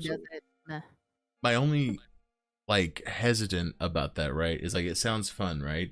But there are gonna be moments, and I'm not trying to throw shade or anything, but there are gonna be moments where cops just kind of want to get it done. 100%. And they don't, 100%. and they don't want that, right? One of the things I don't like about PD, like, you got to be able to adapt to, you know, the vibe, read the room. Reading the room, I feel like, is the best attribute and quality a role player needs to have to kind of stand out. Yes. Like, you could be the fucking president, right? If you're in a room with a couple of vagos, for example, or whatever, what you are on paper doesn't really matter at that point. You have to, you know, you got to be that guy in that room then and there. Yeah. I don't know how to explain it better, but like, yeah, we still lack a lot of that, but we're always working on making sure that cops, you know, provide that. That's why I'm like, I'm still a little hesitant. Like that robbery, that recent robbery where Jimmy got taken hostage a couple of weeks ago on Great Ocean. That's a prime example, right? It's not a Tommy, a John Doe being hostage. Oh, hi, it's my first day in the city, first hour in the city, I got taken hostage. That's kind of a turn off for me as well. At least in roleplay from the get-go, if I hear, you know, Because I'm thinking, in the back of my mind, I'm like, oh shit, this person, probably didn't even get their character done properly, and they're already, in a shitty store robbery. But we had you, for example, right? So then those guys were like, oh shit, all the cops know this guy. Is he like famous? Like, what the fuck am I doing? So throughout that entire chase, the vibe was just way better than the average, right? They were like, you drove a bit in that chase, didn't you? Oh yeah, no. Well, see, here's the thing. Here's the thing, right? They knew who Jimmy was. The guy kept singing. Knew. Yeah. So no. They didn't just know. Jimmy got on the walkie with all the fucking people, and each person on the walkie asked for a signature from Jimmy, and they asked for it, and then they took a picture of the notepad, and I kept signing. They had like code names, and they kept just asking for each person. Then they asked for selfies, and then they asked to talk on the walkie-talkie, and then they wanted like just to talk to Jimmy during the whole thing, even during the chase. Like it was kind of funny because it was like in character, I could not say no because they had guns pointed at Jimmy. Yeah. They were like, give us your autograph. It's like, okay. That's what I'm saying. You role-playing a character on Jimmy, I feel like in that case, specifically, that was the catalyst to making the entire experience better for everyone. Yeah. Because people role-played that scenario around the role-play that you usually provide on Jimmy. So you're not, you don't play like a... That's kind of my main point. Good RP brings better RP. It kind of works like that, I feel like. Agree. Then people see good RP happening and they want to like involve themselves in it and like improve their RP. The 100%. Whole scenario gets better once one person is the catalyst that kind of pushes the RP to the next level. It's not just your average bank chase. Free passage, no spikes, and that's all the conversation, Yes. I do like it when if any of my characters get taken hostage and they try to involve something. There used to be times that they would say cops have to leave their walkie-talkies in the trunk or some shit like that, and they just go in the pursuit and not have communication through any of the PD. And it was just like, I haven't seen that. And I haven't seen that in months. I think probably pre militia. I think that's the last time I saw it. Was like they put the walkie-talkies in the trunk, and then they just that was it. Or they would have one person just have communication. It happened the other day. Really? Oh shit. That's cool. We get a lot of fun ones, like Dawson's ooh woo. Constantly, Wait, what? He has to end comms with ooh woo whenever he says something in chase, and then the entire PD, made a meme out of it. Actually, I was surprised for the cops with that Dawson ooh woo thing. Oh god. Soon TM. Jesus. Easter egg. Yeah. Oh, how's the copium stuff doing, by the way? Like, has that changed the way that PD is like kind of like working towards like using armor and shit? Like, just pop a copium real quick and just like. Copium doesn't do armor. I thought it did. I thought extreme. The new extreme version does. Honestly, I'm not personally interested in like, oh, I'm gonna use this because it gives more armor. That's not really. I forgot it does. My guns on Bishop expire. I don't really choose to go to shootouts unless I need to. It's kind of I'm over that. But I think cops like it, obviously, because you don't have to fill your entire pockets with the fucking cop armor, bro. The heavy armor weighs a lot. It's like 40 pounds. Really? I think the copium only weighs like 1, right? Or some shit like that? Yeah, like 1 can weighs 1. But cops have to have like, they're obligated to have their gear, right? Yeah. So supervisors gear check them. Really? So, yeah. Oh shit. Yeah. So that's why they complain. It's not like they're, they have a reason to complain about, things weighing too much. Like spikes, you gotta have repair kits. Because she doesn't carry enough like armor or like I don't know, bandages, and you have to have things as a cop. It makes sense that you should be carrying things. It's like I don't know. You're a walk-in kind of toolbox sometimes. That's true. What? Can you ask Mag why he never answers Car's phone calls? Because he's busy, dog. I don't like talking on the phone in roleplay. I don't know why. I'd rather text you or meet you face to face. I don't like talking on the phone in general. It's just a pet peeve of mine, I guess. I don't even have a reason for that. I just like running everywhere. If I meet you somewhere, cool.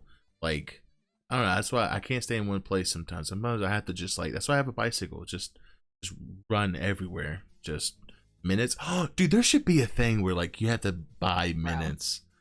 That'd be sick. No, I'm not throwing gonna it way pay- back, pay to boys. go my phone. Mm-mm. No, I'm saying like calling wise though. Like you have unlimited texting, but when calling, it's like, I'm gonna beep you because I'm running out of minutes. Type shit. oh shit, that'd be dope.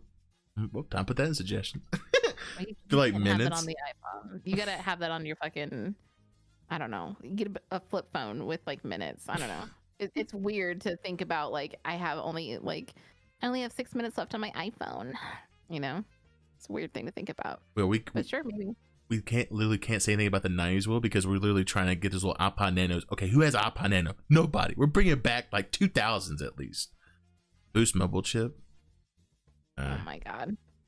I Boost mobile. I remember having a phone that like slid up with a keyboard. You could be typing it. Chirp? Birds chirp, right? Birds aren't real, guys. By the way, just Have y'all seen that True. video on TikTok where it's like, there's this guy has a camera. It's like beside his house, and a shit ton of birds just all fall, and some of them get up, but some of them don't. Yeah, Have y'all seen that video? maybe. It's I have to go back and look at it, but it's fucking terrifying. And that's when this whole and the server like, no, birds aren't real. I'm like, oh, that's a good joke. And I saw the video, I'm like, maybe birds aren't real. Maybe birds aren't real. have you ever caught one? A bird? Like, yeah, I'm fucking terrified catch it of birds. live. Or if I'm it's natural. fuck- That's what I'm saying. I'm fucking They terrified. make them scary as fuck, so you don't, kind of approach them. They're scary. I'm yeah. scared of- Chickens are the only real ones. Okay. I'm scared of birds Oh, and yeah. fish. I'm really terrified of fish. Scared of fish, dog? Yeah. I'm afraid they're Huh. gonna, I'm afraid they're gonna bite my Why? hand Just off. Be on land. That's it. You Yo, win. some fish have teeth though. That's not a joke. Rosie's and I were watching some YouTube videos. Fish have teeth. Like almost every fish Yeah. have teeth. No. Yeah. Yeah, Especially some of them have real fucked up, ugly teeth. some of them have human You seen a teeth. piranha's mouth? Yeah. That shit looks ugly as fuck. It's so Yeah, fucking yeah. hot. I love that shit. Hello? Oh, I'm so fucking I sweaty think right sharks have like inverted teeth. If I'm not mistaken. I think. like think they point to towards the back of their mouths, so when they bite, that thing just fucking shreds. If you Yeah, try to so pull away. it can't like escape out. Like it Yeah, forces it's like a them hook, in. like a or- fishing hook. Kind of. Yeah, yeah. Scary. Fuck sharks, dog. dude, fuck the podcast. We're just talking about all, Discovery anyway. Channel. It's like a Discovery honest. Channel now. Is it? Just say fuck the vagos. No, yeah, fuck the Vagos, bro. Honestly, You a cop, Honestly. bro? honestly, bro, fuck, dude. I don't know. I really, every time that someone mentions like again cop RP, I really want to. I really want to make a cop. You should. Bro, it'll be the easiest character you ever played. Trust me. Yeah. If you find characters like Ink or Smiles easy to play, Cop is gonna be fucking Oh, live. and that obviously are easy. All it is stirring the pot. That's literally it. Just post a picture of someone that's half of the PD does that every single day. really. True. Oh shit. Yeah. Okay. There's no supervisor around. If you're an officer, you just go around talking shit to criminals until you half just the drive PD around, gets talk shot shit. at. Yeah, and then we get into it. We start another loop. Fucking. That's pretty much what happens. Yeah. There's still people. Cops aren't like NPCs. They're not. They will fuck up, and Oh, it's shit. fun when they fuck up. Oh god. Yeah. Because then you gotta be like, oh shit, other cops have to come back me up, because they're cops. See, my thing is right. It's like if no one likes my cop character, then it's like he gets hurt and they just leave him somewhere. Just leave him on the side of the road or some shit like that. Bro, that Oh, happens. never. There was a bank truck shootout a few days ago, Oh. and the Oh. guys forgot a ranger there for like 30 Oh, minutes. Oh my. Oh, I forgot about that. That does happen. Never mind. We processed people. We were chilling at PD, and then 15 minutes later, there's a random 13 Bravo coming in, like an officer down call, and we were like, "Oh shit, that guy's Oh, been shit, there for he's 40 still minutes." there. So Ranger is fun. Didn't Rangers He was get? trying to be nice. He didn't spam his panic button or anything. He should have. Didn't Rangers? Should've, Aren't Rangers now 100%. BCSO or something like that? Yes, So and the- no. Yeah, and no. yeah. That's what I Yeah, heard like- on Jimmy. I heard that it's like merged or some shit like that. I don't know. It is. I don't understand They're it, their own but- thing up to a point in the chain of command, and then a Yeah. high command basically is BCSO high command. Yeah. Makes sense. Not too complicated. But Mhm. That was the initial purpose of the Rangers when we first thought about it. Like it's gonna be, if possible, if we have the player base, 90% at least just focused on wildlife, fishing, hunting. We had those planned for a while, but it took a bit more than needed to get the scripts out properly. But now I think they just need more rangers, to be honest. I met a couple of people on Bishop that were saying that they were new to the city, they love animals, they would be interested in just doing volunteer ranger work. Well, now fishing and hunting is like a pretty big thing now, right? Like fishing got a big ass update, and now it's both of them. Yeah, hunting, new scripts, new everything. New everything from the ground up. So if you guys, I'm already thinking about some sort of volunteer ranger program, some that doesn't allow them to do actual enforcing of the law, so they don't need to wait a month to get trained or whatever, but they can like accompany rangers on ride-alongs and just help them out, basically, right? Like some volunteers. So if you're out here, if you're hearing this, if you love animals and want to have some sort of RP around the rangers, something's cooking and it's coming. Keep an eye. Yeah. Make this a TikTok. Have it very like dramatic of just the American flag like being brushed in the wind. Like, guys, if you hear this, make sure to become a ranger today. It's a picnic basket, boo boo. Yeah. Oh jeez. Oh, dude, Craig, for the raid, bro, we've gotten 2 raids. Jesus Christ, we're almost at 3 hours. Jesus Christ. More raids here, man, than the PD got this year so far. So. Oh, speaking of that, when I brought Adam on, he briefly kind of went on raids. Raids, I'm still kind of lost on how they function, because obviously like people can't be in the server 24/7, right? Because obviously like they have outside lives and shit like that. Like I guess. True, right? But how does that work? Like, is it just like you email them like and like, hey, Bo, your property's getting raided, or is it just like okay, like they're not around, like we're just gonna do it type thing? Yeah, now kind of something like that. It used to be a bit more chaotic. There's no real like specific solution to the issue. So right now the middle ground the PD command kind of got at is we give them 20 or 30 minutes, I think, heads up. So let's say you're getting raided, you're gonna get a DM, an email from one of the cops being like, here's your search and seizure warrant signed by a judge, whatever. Within the next 30 minutes or whatever, PD is gonna be on your property, and we're gonna take everything. So that gives them some time to maybe come and defend the raid if they want to, or just be there with a lawyer, whatever. You don't have to kill each other necessarily. So, and it also doesn't make it an offline raid from a PD perspective as well. Because that was a big like conversation thing, right? For like the longest time, was like offline raids. Like people. Yeah, raids used to get leaked because people are people, or PD used to be way too overpowered in some raids because you just go there with like 9, 10, 12 cops, whatever, and probably that dude's alone or whatever. It's bad timing, or none of them are on the server, so you're just sat there fucking. It goes back to the roots, you don't have fun as a crim without cops, you don't have fun as a cop without crims. So a raid is part of that. It's hard to find like a good happy balance for both. There needs to be that risk for crims, and there needs to be the reward of being able to successfully get a raid, because it shouldn't be easy to get a raid, and it's not easy to get a raid. Or a search and seizure, so I don't know. It's then hard there's the to matter make of the good for both. Sorry, go ahead. I was gonna say it's hard to make it like I don't know, satisfying for we both always parties. talk about it in PD. Yeah. Then there's the matter of the loot as well. Yes. You can tell someone with 2 days in advance, hey, we're gonna raid you Saturday because it's a weekend and probably a lot of you guys are on. But that doesn't guarantee you that those guys are just gonna empty the house because they know obviously, see that a raid is coming. So. It gets kind of weird, right? Like it gets really weird when it's like they get that message, right, and they go in and immediately just clear out their house, and it's just like they shouldn't. It's complete power gaming. Yeah. You know what I mean? Yeah. Like, it's a weird thing because like we want to give them the opportunity to defend, like he said, either way, like with a lawyer or just being there or accepting that it's happening, or whatever. We don't expect people to their first thought being, I got to get in and move all my shit so I don't lose anything. I can't take an L. Like, us getting the raid is already like role play. Like you have to imagine like the amount of work that a cop or like the entire force has to go through in order to get a raid. It's not just like they've arrested somebody once for having a PD weapon and now we're going to go raid your house. It's not that at all.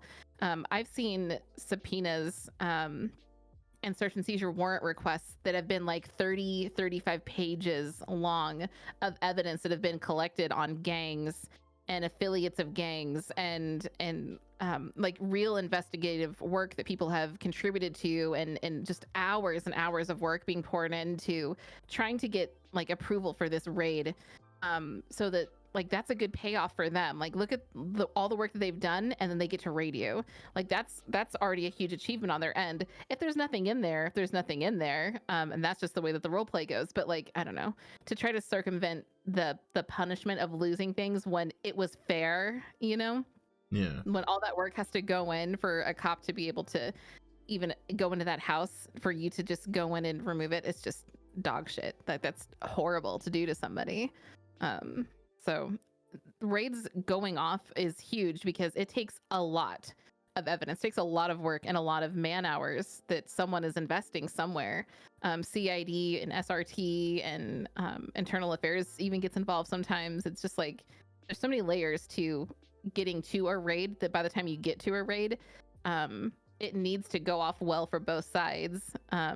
But you have to kind of take a step back and think, well, there's a reason that I'm being raided. You kind of have to respect that to a certain level.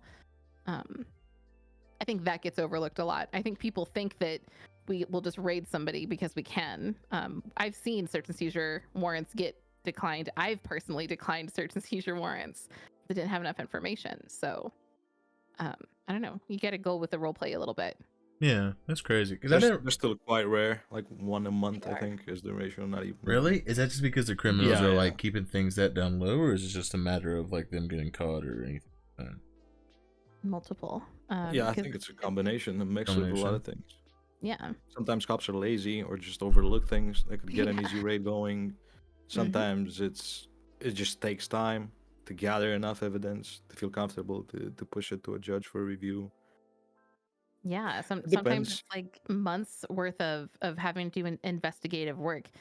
Some crims think that it's just as easy to just like have like a completely civ friend be like your stash house, but like once cops start investigating a group of people, things start to happen, and then like that's how affiliations and associates come into play, is because it's not ever just like we arrested somebody and now we're going to go raid them. It's like we've arrested somebody and we're building a pattern of things, and it just builds and builds and builds and builds. It becomes like this huge project for groups of people within PD and the Department of Justice. Whenever they go off, it takes a lot of work, and every time one goes off, it's super quiet for a long time after, because the impact isn't just felt by the group who gets raided, it's by all of their associates. Like everyone who knows that a raid happened, everything changes. People tighten up a lot. But sometimes we just have to wait for the slip up, and then PD will go and collect more evidence, and you just carry on. And ebbs and flows, So there's work there though. So you like legitly, if a cop is like sloppy with like paperwork or whatever, right? Yeah. And let's say, for example, that paperwork is like key evidence of someone getting like really close to a raid. But like, is there any way to go back and like fill it in? I guess with like present information, or like to use that past to help with the present like information that you now learn. Is that a thing or no? I don't really know how all that kind of works, but like if you're building a case, like even if it's missing information, could you fill in that missing information with the present? That's kind of like what's going on. Well, you can use it to connect the dots. At a certain point, evidence is probably not good anymore. It's not going to be good evidence to use. Like we have to think about like statute limitations and things like that. But we have to keep it fair. Like I'm not going to punish somebody for something that happened 500 days ago, but can I use information that I knew 500 days ago about that person and try to connect it to today? Maybe. Really? Would it hold as strongly? No. Like for instance, say that, let me like dig deep for this one. Okay, let's say that on Astrid, I filed name change or adult adoption paperwork for somebody So I know that there is a connection between these two characters because one adopted the other. Do you know what I mean? So then we're maybe following this person who has joined a gang or a mafia or an affiliation of some kind. And I can see that they are still, they don't own any properties, which is information that PD can go through steps to find out. But they are seen in an area or going into the home of someone who is a completely clean civ, who doesn't hang out with them. They're not affiliated with the gang. Can I tie them together based upon things that I know from a year ago? Yeah, I know that they got adopted. You know what I mean? Like I can pull up paperwork that shows that. So yes and no. Are we gonna like go digging through like years worth of like arrest reports? Probably not. Unless no, not it's really. big things like that never. It's just like no. Happens. I don't know. No, it's just it's no. hard. We don't police like that. Don't do like that. Yeah. It's not that 99% of what's in the SNS request has happened within the last month, usually. Usually So it is that frequent. It's when the bigger raids come into play where it's like you're trying to connect people and figure out why every time we raid a certain group we don't find anything, and where are they doing it, and that's when more work comes into play and more role play happens. And I don't know, it's all about, you know, just maintaining law and order and doing the due diligence of the process. So there are things that can matter and things that just they're not going to apply. Like I don't care about an arrest that happened 2 months ago. Who cares? Who's going to go looking for it? Have you seen Wolf Haley's like rap sheet? Like, no, I'm not going to go digging through his first ever arrest report to see if he ever got this charge. I was thinking before. about him as well. Like I'm not gonna, you know, he's robbed 1,000 banks. I'm not gonna hold the first 999 against him just because he's robbing another one. Because you know that's the server and that's a realistic expectation of what happens in the server. Yeah, exactly. So and it depends on what you're looking for and what you're needing, you know. Okay. Like I said, I've never really experienced that, and I've always like hear people talk about like raids and stuff like that. I've never never got to see like or even hear like the process of it, but the process sounds like it takes quite a bit. Like it does take some work. Me personally, I think we're a bit behind with how many raids happen in the server. I feel like I was gonna say that, right? Because let's be honest, there are some criminals that keep things close to their chest, right? There's also some criminals that just very sloppy, just very out there, you know. And I'm not trying to say that my character, if I did a crim, that would be better. Obviously, I made a crim that is like not the smartest crim, but you know, he's still out there doing stuff. But like, I feel like I don't know. I feel like there should be some type of blowback, right? Or something that'd be like, you know, hey, for God's sakes, you're posting on yellow pages saying you'll buy meth, and sometimes. People are smart. Sometimes people, I mean, obviously, you know what, like OOC, you'll know, right? Like what they're buying, like they'll say magic crystal or some shit.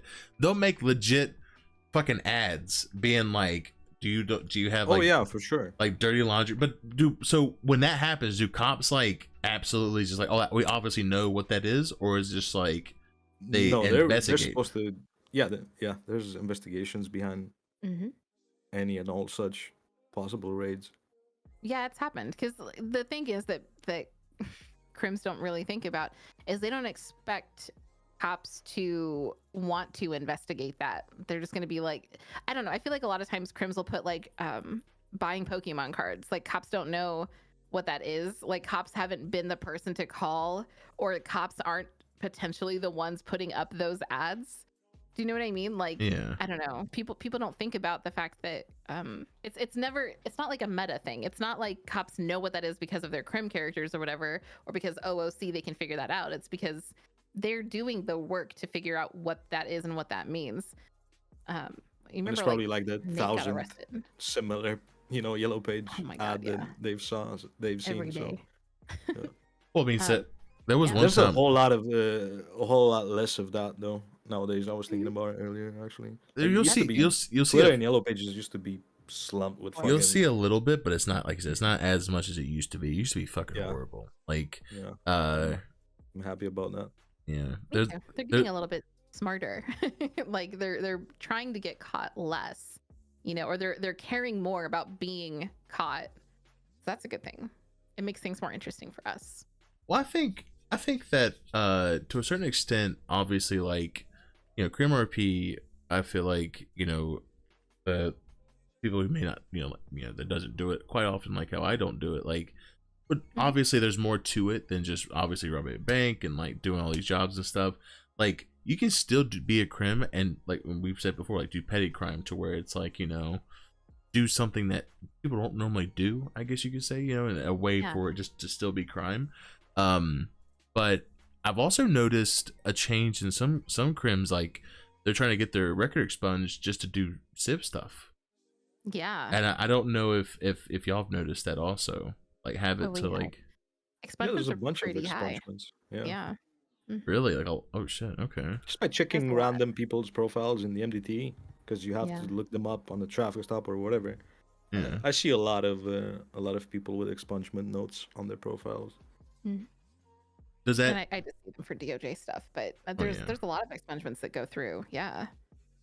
Is there moments where like when that expungement go through, do you ever think like, okay, like they're obviously gonna do crime again, and like do they ever prove you wrong that they do crime, or is it like in the moment like, oh, I'll just stop doing crime, but then when that happens they immediately go to crime, or is it just like, have you ever seen it or like witnessed it, like they get the expungement but they go right back to doing crime? Usually it's not right. From my experience, I don't know. Yeah, it depends. I don't know. Usually it's not like immediately. They're not like expunged and then like, ha, clean record, and I'm gonna go rob a bank. That's usually not what happens. But sometimes they do like the nice slow burn, like, oh god, like Craig Gnarly, epic expungement story. Expunged his record. He worked for DOJ at one point. He did. He was literally a lawyer. He went through the process. He was a paralegal under Astrid, and an assistant, and then he became a lawyer and did all of this great, incredible, like helpful RP. He was like the Southside lawyer. You know what I mean? All the gangs wanted him because he was one of them. And he owned like he didn't own, but he kind of owned the taco shop at one point. I don't know, all kinds of things. Like there's things that he did, and then, you know, now he's back in BD. So like there's this arc that he has going on with Craig, and other people did that too, where they expunged their record and then they went back to crime eventually. But some people expunge and then they're good, you know, for life. Like some people that I'm excited to see get expunged right now were like Jack Hammer. That's like an epic one for me in my mind, because Jack Hammer was a cop who ended up getting charges, and now he's like a businessman. He's like owning his own business and stuff. So I'm excited to see what happens with him, because owning a business is really fun RP as someone who owns two businesses in RP. Yeah. So it's enjoyable. I'm excited for him to, you know, to see what he does with it, and I hope that he can stay clean on that character.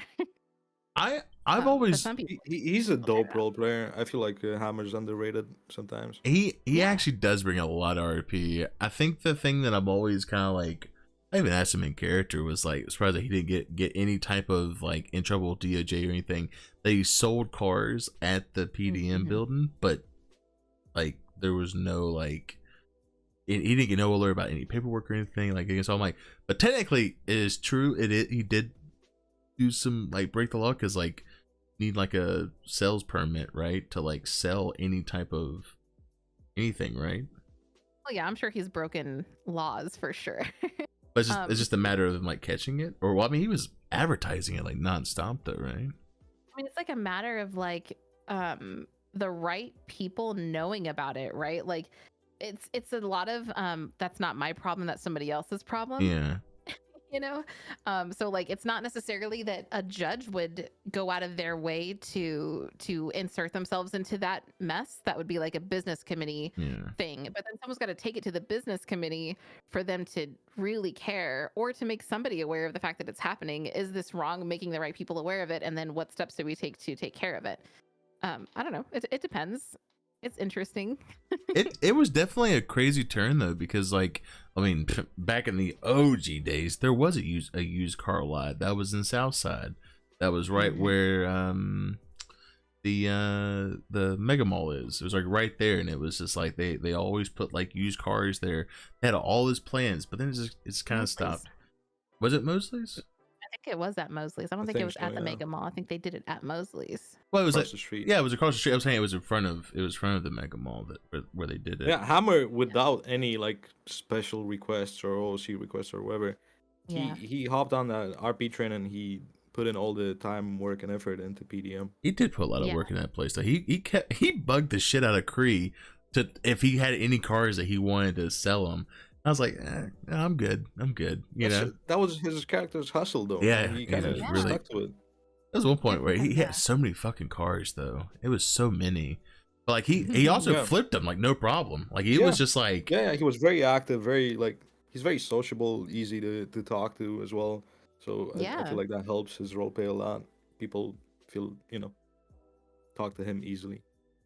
Mm-hmm. It was good roleplay all around though. Yeah. And then there's people who went through with their expungements and stuck to it, like just off the top of my dome, Jamal, for example.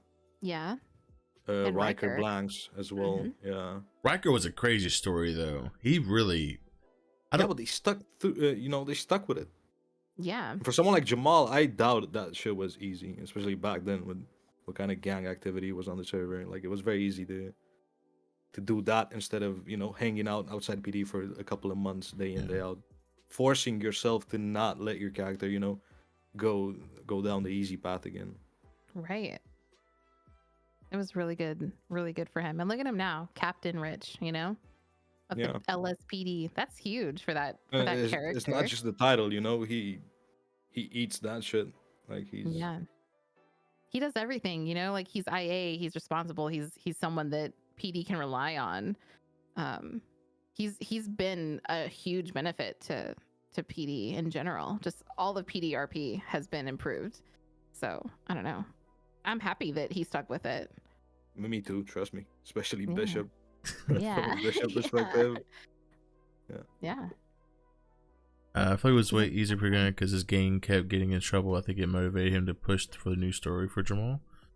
Well, he just was in different gangs, right? Because I think he was in MPF. He was in Vagos for sure. He was a Vago as well. Yeah. He was a Vago? Really? Yeah, he used to be a flopper, dog. Well, everyone's a fucking flopper. I mean, let's be honest here. Not everyone. Not everyone's a flopper, bruh. Everyone's a flopper, bruh. Okay? What happened to Flopper Magazine? What happened to that? That used to be popular on Instagram. I don't know, to be honest. Yeah. I used to have fun with that. Too many gangbangers right now to keep track of. Sure. All these flops, I think there's now GSF, I think, but I'm kind of waiting for that to disband. Usually that's what happens. Another one. Yeah, another GSF. But I think the Angie series were the most popular with Flopper Magazine. I didn't want to bring that up, but that was the first thing I thought of. Yeah, I think that was the best. Oh my god, a lot of flops in that one. It was a lot. Yeah, a lot of the Angie stuff. Oh my god, it's crazy to think that Tony had so much story. Funny with though, Angie like too. I don't think there was any malicious intent behind it. I don't think just find it funny.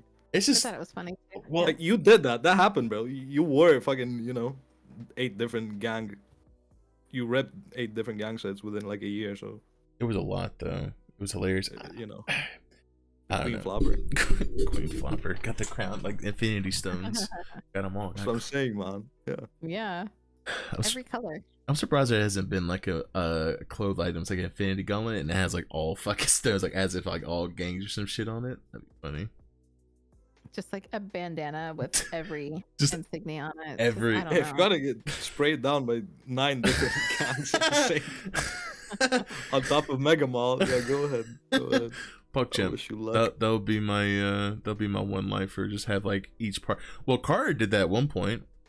He dressed up as he had like one piece of clothing on it. Yeah, each one. And he had the rainbow helmet on. Yeah, so for all the colors on top. No, it was like a suit or something. It had like a biker helmet for a biker, and then it was like red, and then he had a yellow bandana. You're right. Or something like that. It was like a whole somewhere. It's I remember somewhere. us doing this. We were outside of the coffee shop. Yes. And he like rolled up wearing it. Yeah, I remember this. He really had everything on. Oh my god, that was when that very interesting group of people rolled up in the coffee house. I can't remember the whole situation, but it was funny. They were Oh, it was the girl was giving information to the gang that was involved or some shit like that. She was like engaged to like the OG of the Bloods, but she was trying to be a lawyer, and we're like, ma'am. No, she was in the gang. She was in the gang. She was in the gang. And, yeah. Yeah. And she was like, yeah, I'm part of the Bloods or whatever. And we're like, ma'am, you can't be a lawyer and be like out here talking about. And she just was yelling it, by the way, Bishop. No. She was yelling it. She was yelling it. I don't know if it was on purpose or if it was like I don't know. It was yeah. It was interesting. It was Yeah. I can't remember that girl's name, but I remember very strongly encouraging the judge at the time that we needed to make sure she didn't like take the bar exam or remain hired. Oh, she was on Pillbox too. I forgot about she was doing that until she passed her bar exam or something. Yeah, it was like a whole thing. Let me tell you, if there's one thing we can ensure that we've seen some see some very interesting things in this server that has like if you thought back of like how the server was like a year ago to now, it's like two different fucking like cities completely, right? Like yeah. Oh yeah, completely different from the server that I joined when I joined to today. Completely different server. The evolution of Echo has been incredible. I don't know. I love this community so much. I just keep thinking about random shit that Jesus Christ. Was it crew? Oh, there was a situation where there was one of the Bloods. He wore a penguin mask, and I'll send you all the clip. The same group. If I could, yeah. I'll try and find the clip. But then he was smoking this joint or whatever. He looks over, and then this guy, I guess one of his gang members, was talking to a girl, and she did slash me. Do you still think about the kiss? He goes, what? He's like, what am I reading right now? He said, what kind of gang am I in? What the fuck is this? And they just walk away. He's like, oh my god, what the fuck is this? It was when, oh my god, it was also that part when the same group of people that came up to Jimmy and Alexa on the pier, and the girl pulled out a gun and was like, get on your hands and knees. And we're like, okay. So we get on our hands and knees, and then she points the gun to Alexa's mouth and was like, here, chew it. And Alexa goes, what? She's like, it's a gummy gun, like you could chew on it. She just slashed me, bites like, oh, it is a gummy. And then she goes, oh, better watch out, there's LSD in it. And Alexa goes, I'm sorry, what? What the? Some people just, that's what I mean. That's the kind of dumb stuff that I like him to do. Like, I don't know. Don't like take someone hostage and, like, I don't know, threaten, shoot them and run their pockets. Like, get them high on LSD. That's funny. The way that the events of it kept getting higher and higher, because then her gang rolled up. They carried her and threw her off the pier, and we were just like, we don't know what to do. They're not around. Fuck it. We got in our car and got the fuck out of there. Yeah. But it was the funniest fucking shit. Was like, she's like, here, bite the gun. She's like, what? Okay. She's like, okay, yeah, it's a gummy. And he's like, what? Watch out, as LSD. She goes, what? And like freaked out. Oh my god, it was too late for that. That's awesome. It was so. It just kept getting higher. Like the whole like situation was like, when will it stop? Just so I can like finally breathe. Like, yeah. Oh, but yeah. It was ask her about it. It was one of the most because we went there for the pier, because apparently it was like she got invited to go to this like wedding, like, you know, after party or whatever. Come to find out, there was no wedding or anything. They just literally just put an ad out just so they could just put an ad out just to meet people or something like that. It was like the most confusing moment ever. But same gang, they put an advertisement out. It was for an event where they were going to get engaged, not that they were getting married. It's like he's going to propose. Do you want to come watch? What? Like, Oh, that's what it was. That's what what it was. That's what it was. Because it was like, because she emailed Jimmy, was like, hey, we should like she's like, well, I want to, got invited to go to this thing. I was like, sure. I don't know him, but sure. So we got dressed up and we went, and that's when she got made her chew on the gummy gun and it had LSD in it. That's so weird. Like, an interesting moment came out of that, but like the whole idea is weird. Like, who invites someone to, like, strangers? Like, have strangers come and celebrate that she might say no to your proposal? I don't know. Weird. Listen, all right. That's some type of like year one Jimmy shit that I would do, if I was just like, fuck it, you know what I'm saying? But now Jimmy's all matured. A little bit weird. It's a little weird. It's a little weird, but you know what? Fuck it. Content in my ring. Yeah. I wanted to do RP, Crim RP with me, but he's too busy watching Ellen. Listen, all right. First off, that character is dead. All right, I permaned him. Max Headroom, he's dead, but I do miss Great Park Champ. I'm starting to do Crim, but I don't know. I'm like, I want to do Crim. It needs to be enjoyable for you. It does, and I think that's the only issue with Crim RP is that like either I can do slow burn Civ or slow burn serial killer, but with Crim it's like I don't know what the slow burn is for that, right? Because like you literally do a crime, you either get away or you get caught. If you get away, okay, that's cool, but then if you get caught, there's not really any slow burn if you go to prison. Like that's kind of the end of that like story, right? Like the only story really unless plot your vengeance against those that caught you or something. But you have to turn it into something more. You can't just like let it, I don't know, the impact of that had on your character, him getting arrested for the first time, that should mean something. That should be impactful and not just immediately go out and rob the same fucking store when you get out of prison. I don't know. Like there should be more burn. But see, like I don't know. Like with like I said with serial killer, it's like, to be honest with you, the whole reason why Ink went on his whole murdering tangent was because Tony Fox just said Mr. Ink's name wrong. Like, like that's literally the whole, that's what started all. But then as soon as that happened, he tracked down Tony Fox, cut him down, like cut him in pieces, then somehow tracked, his Aria, and then tracked down, what's her name that worked at the casino? I keep forgetting her. Selena, right? Celine. Yeah, Celine. Then did Celine, and they were all somehow tied in to Tony Fox, and it was all accident, by the way. And everyone's like, "Oh my god, planned is such amazing." I'm like, "Planned? What? Oh, yeah, I planned the whole thing.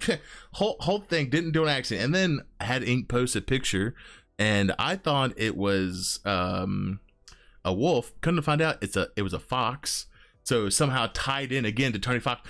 Everything's just tied into Tony, and then it makes sense. And it was funny because it made me feel like it was a really good story because Tony left the city or server for quite a bit, and it felt like it tied into where like once all this stuff happened, he like left city for a bit and then came back.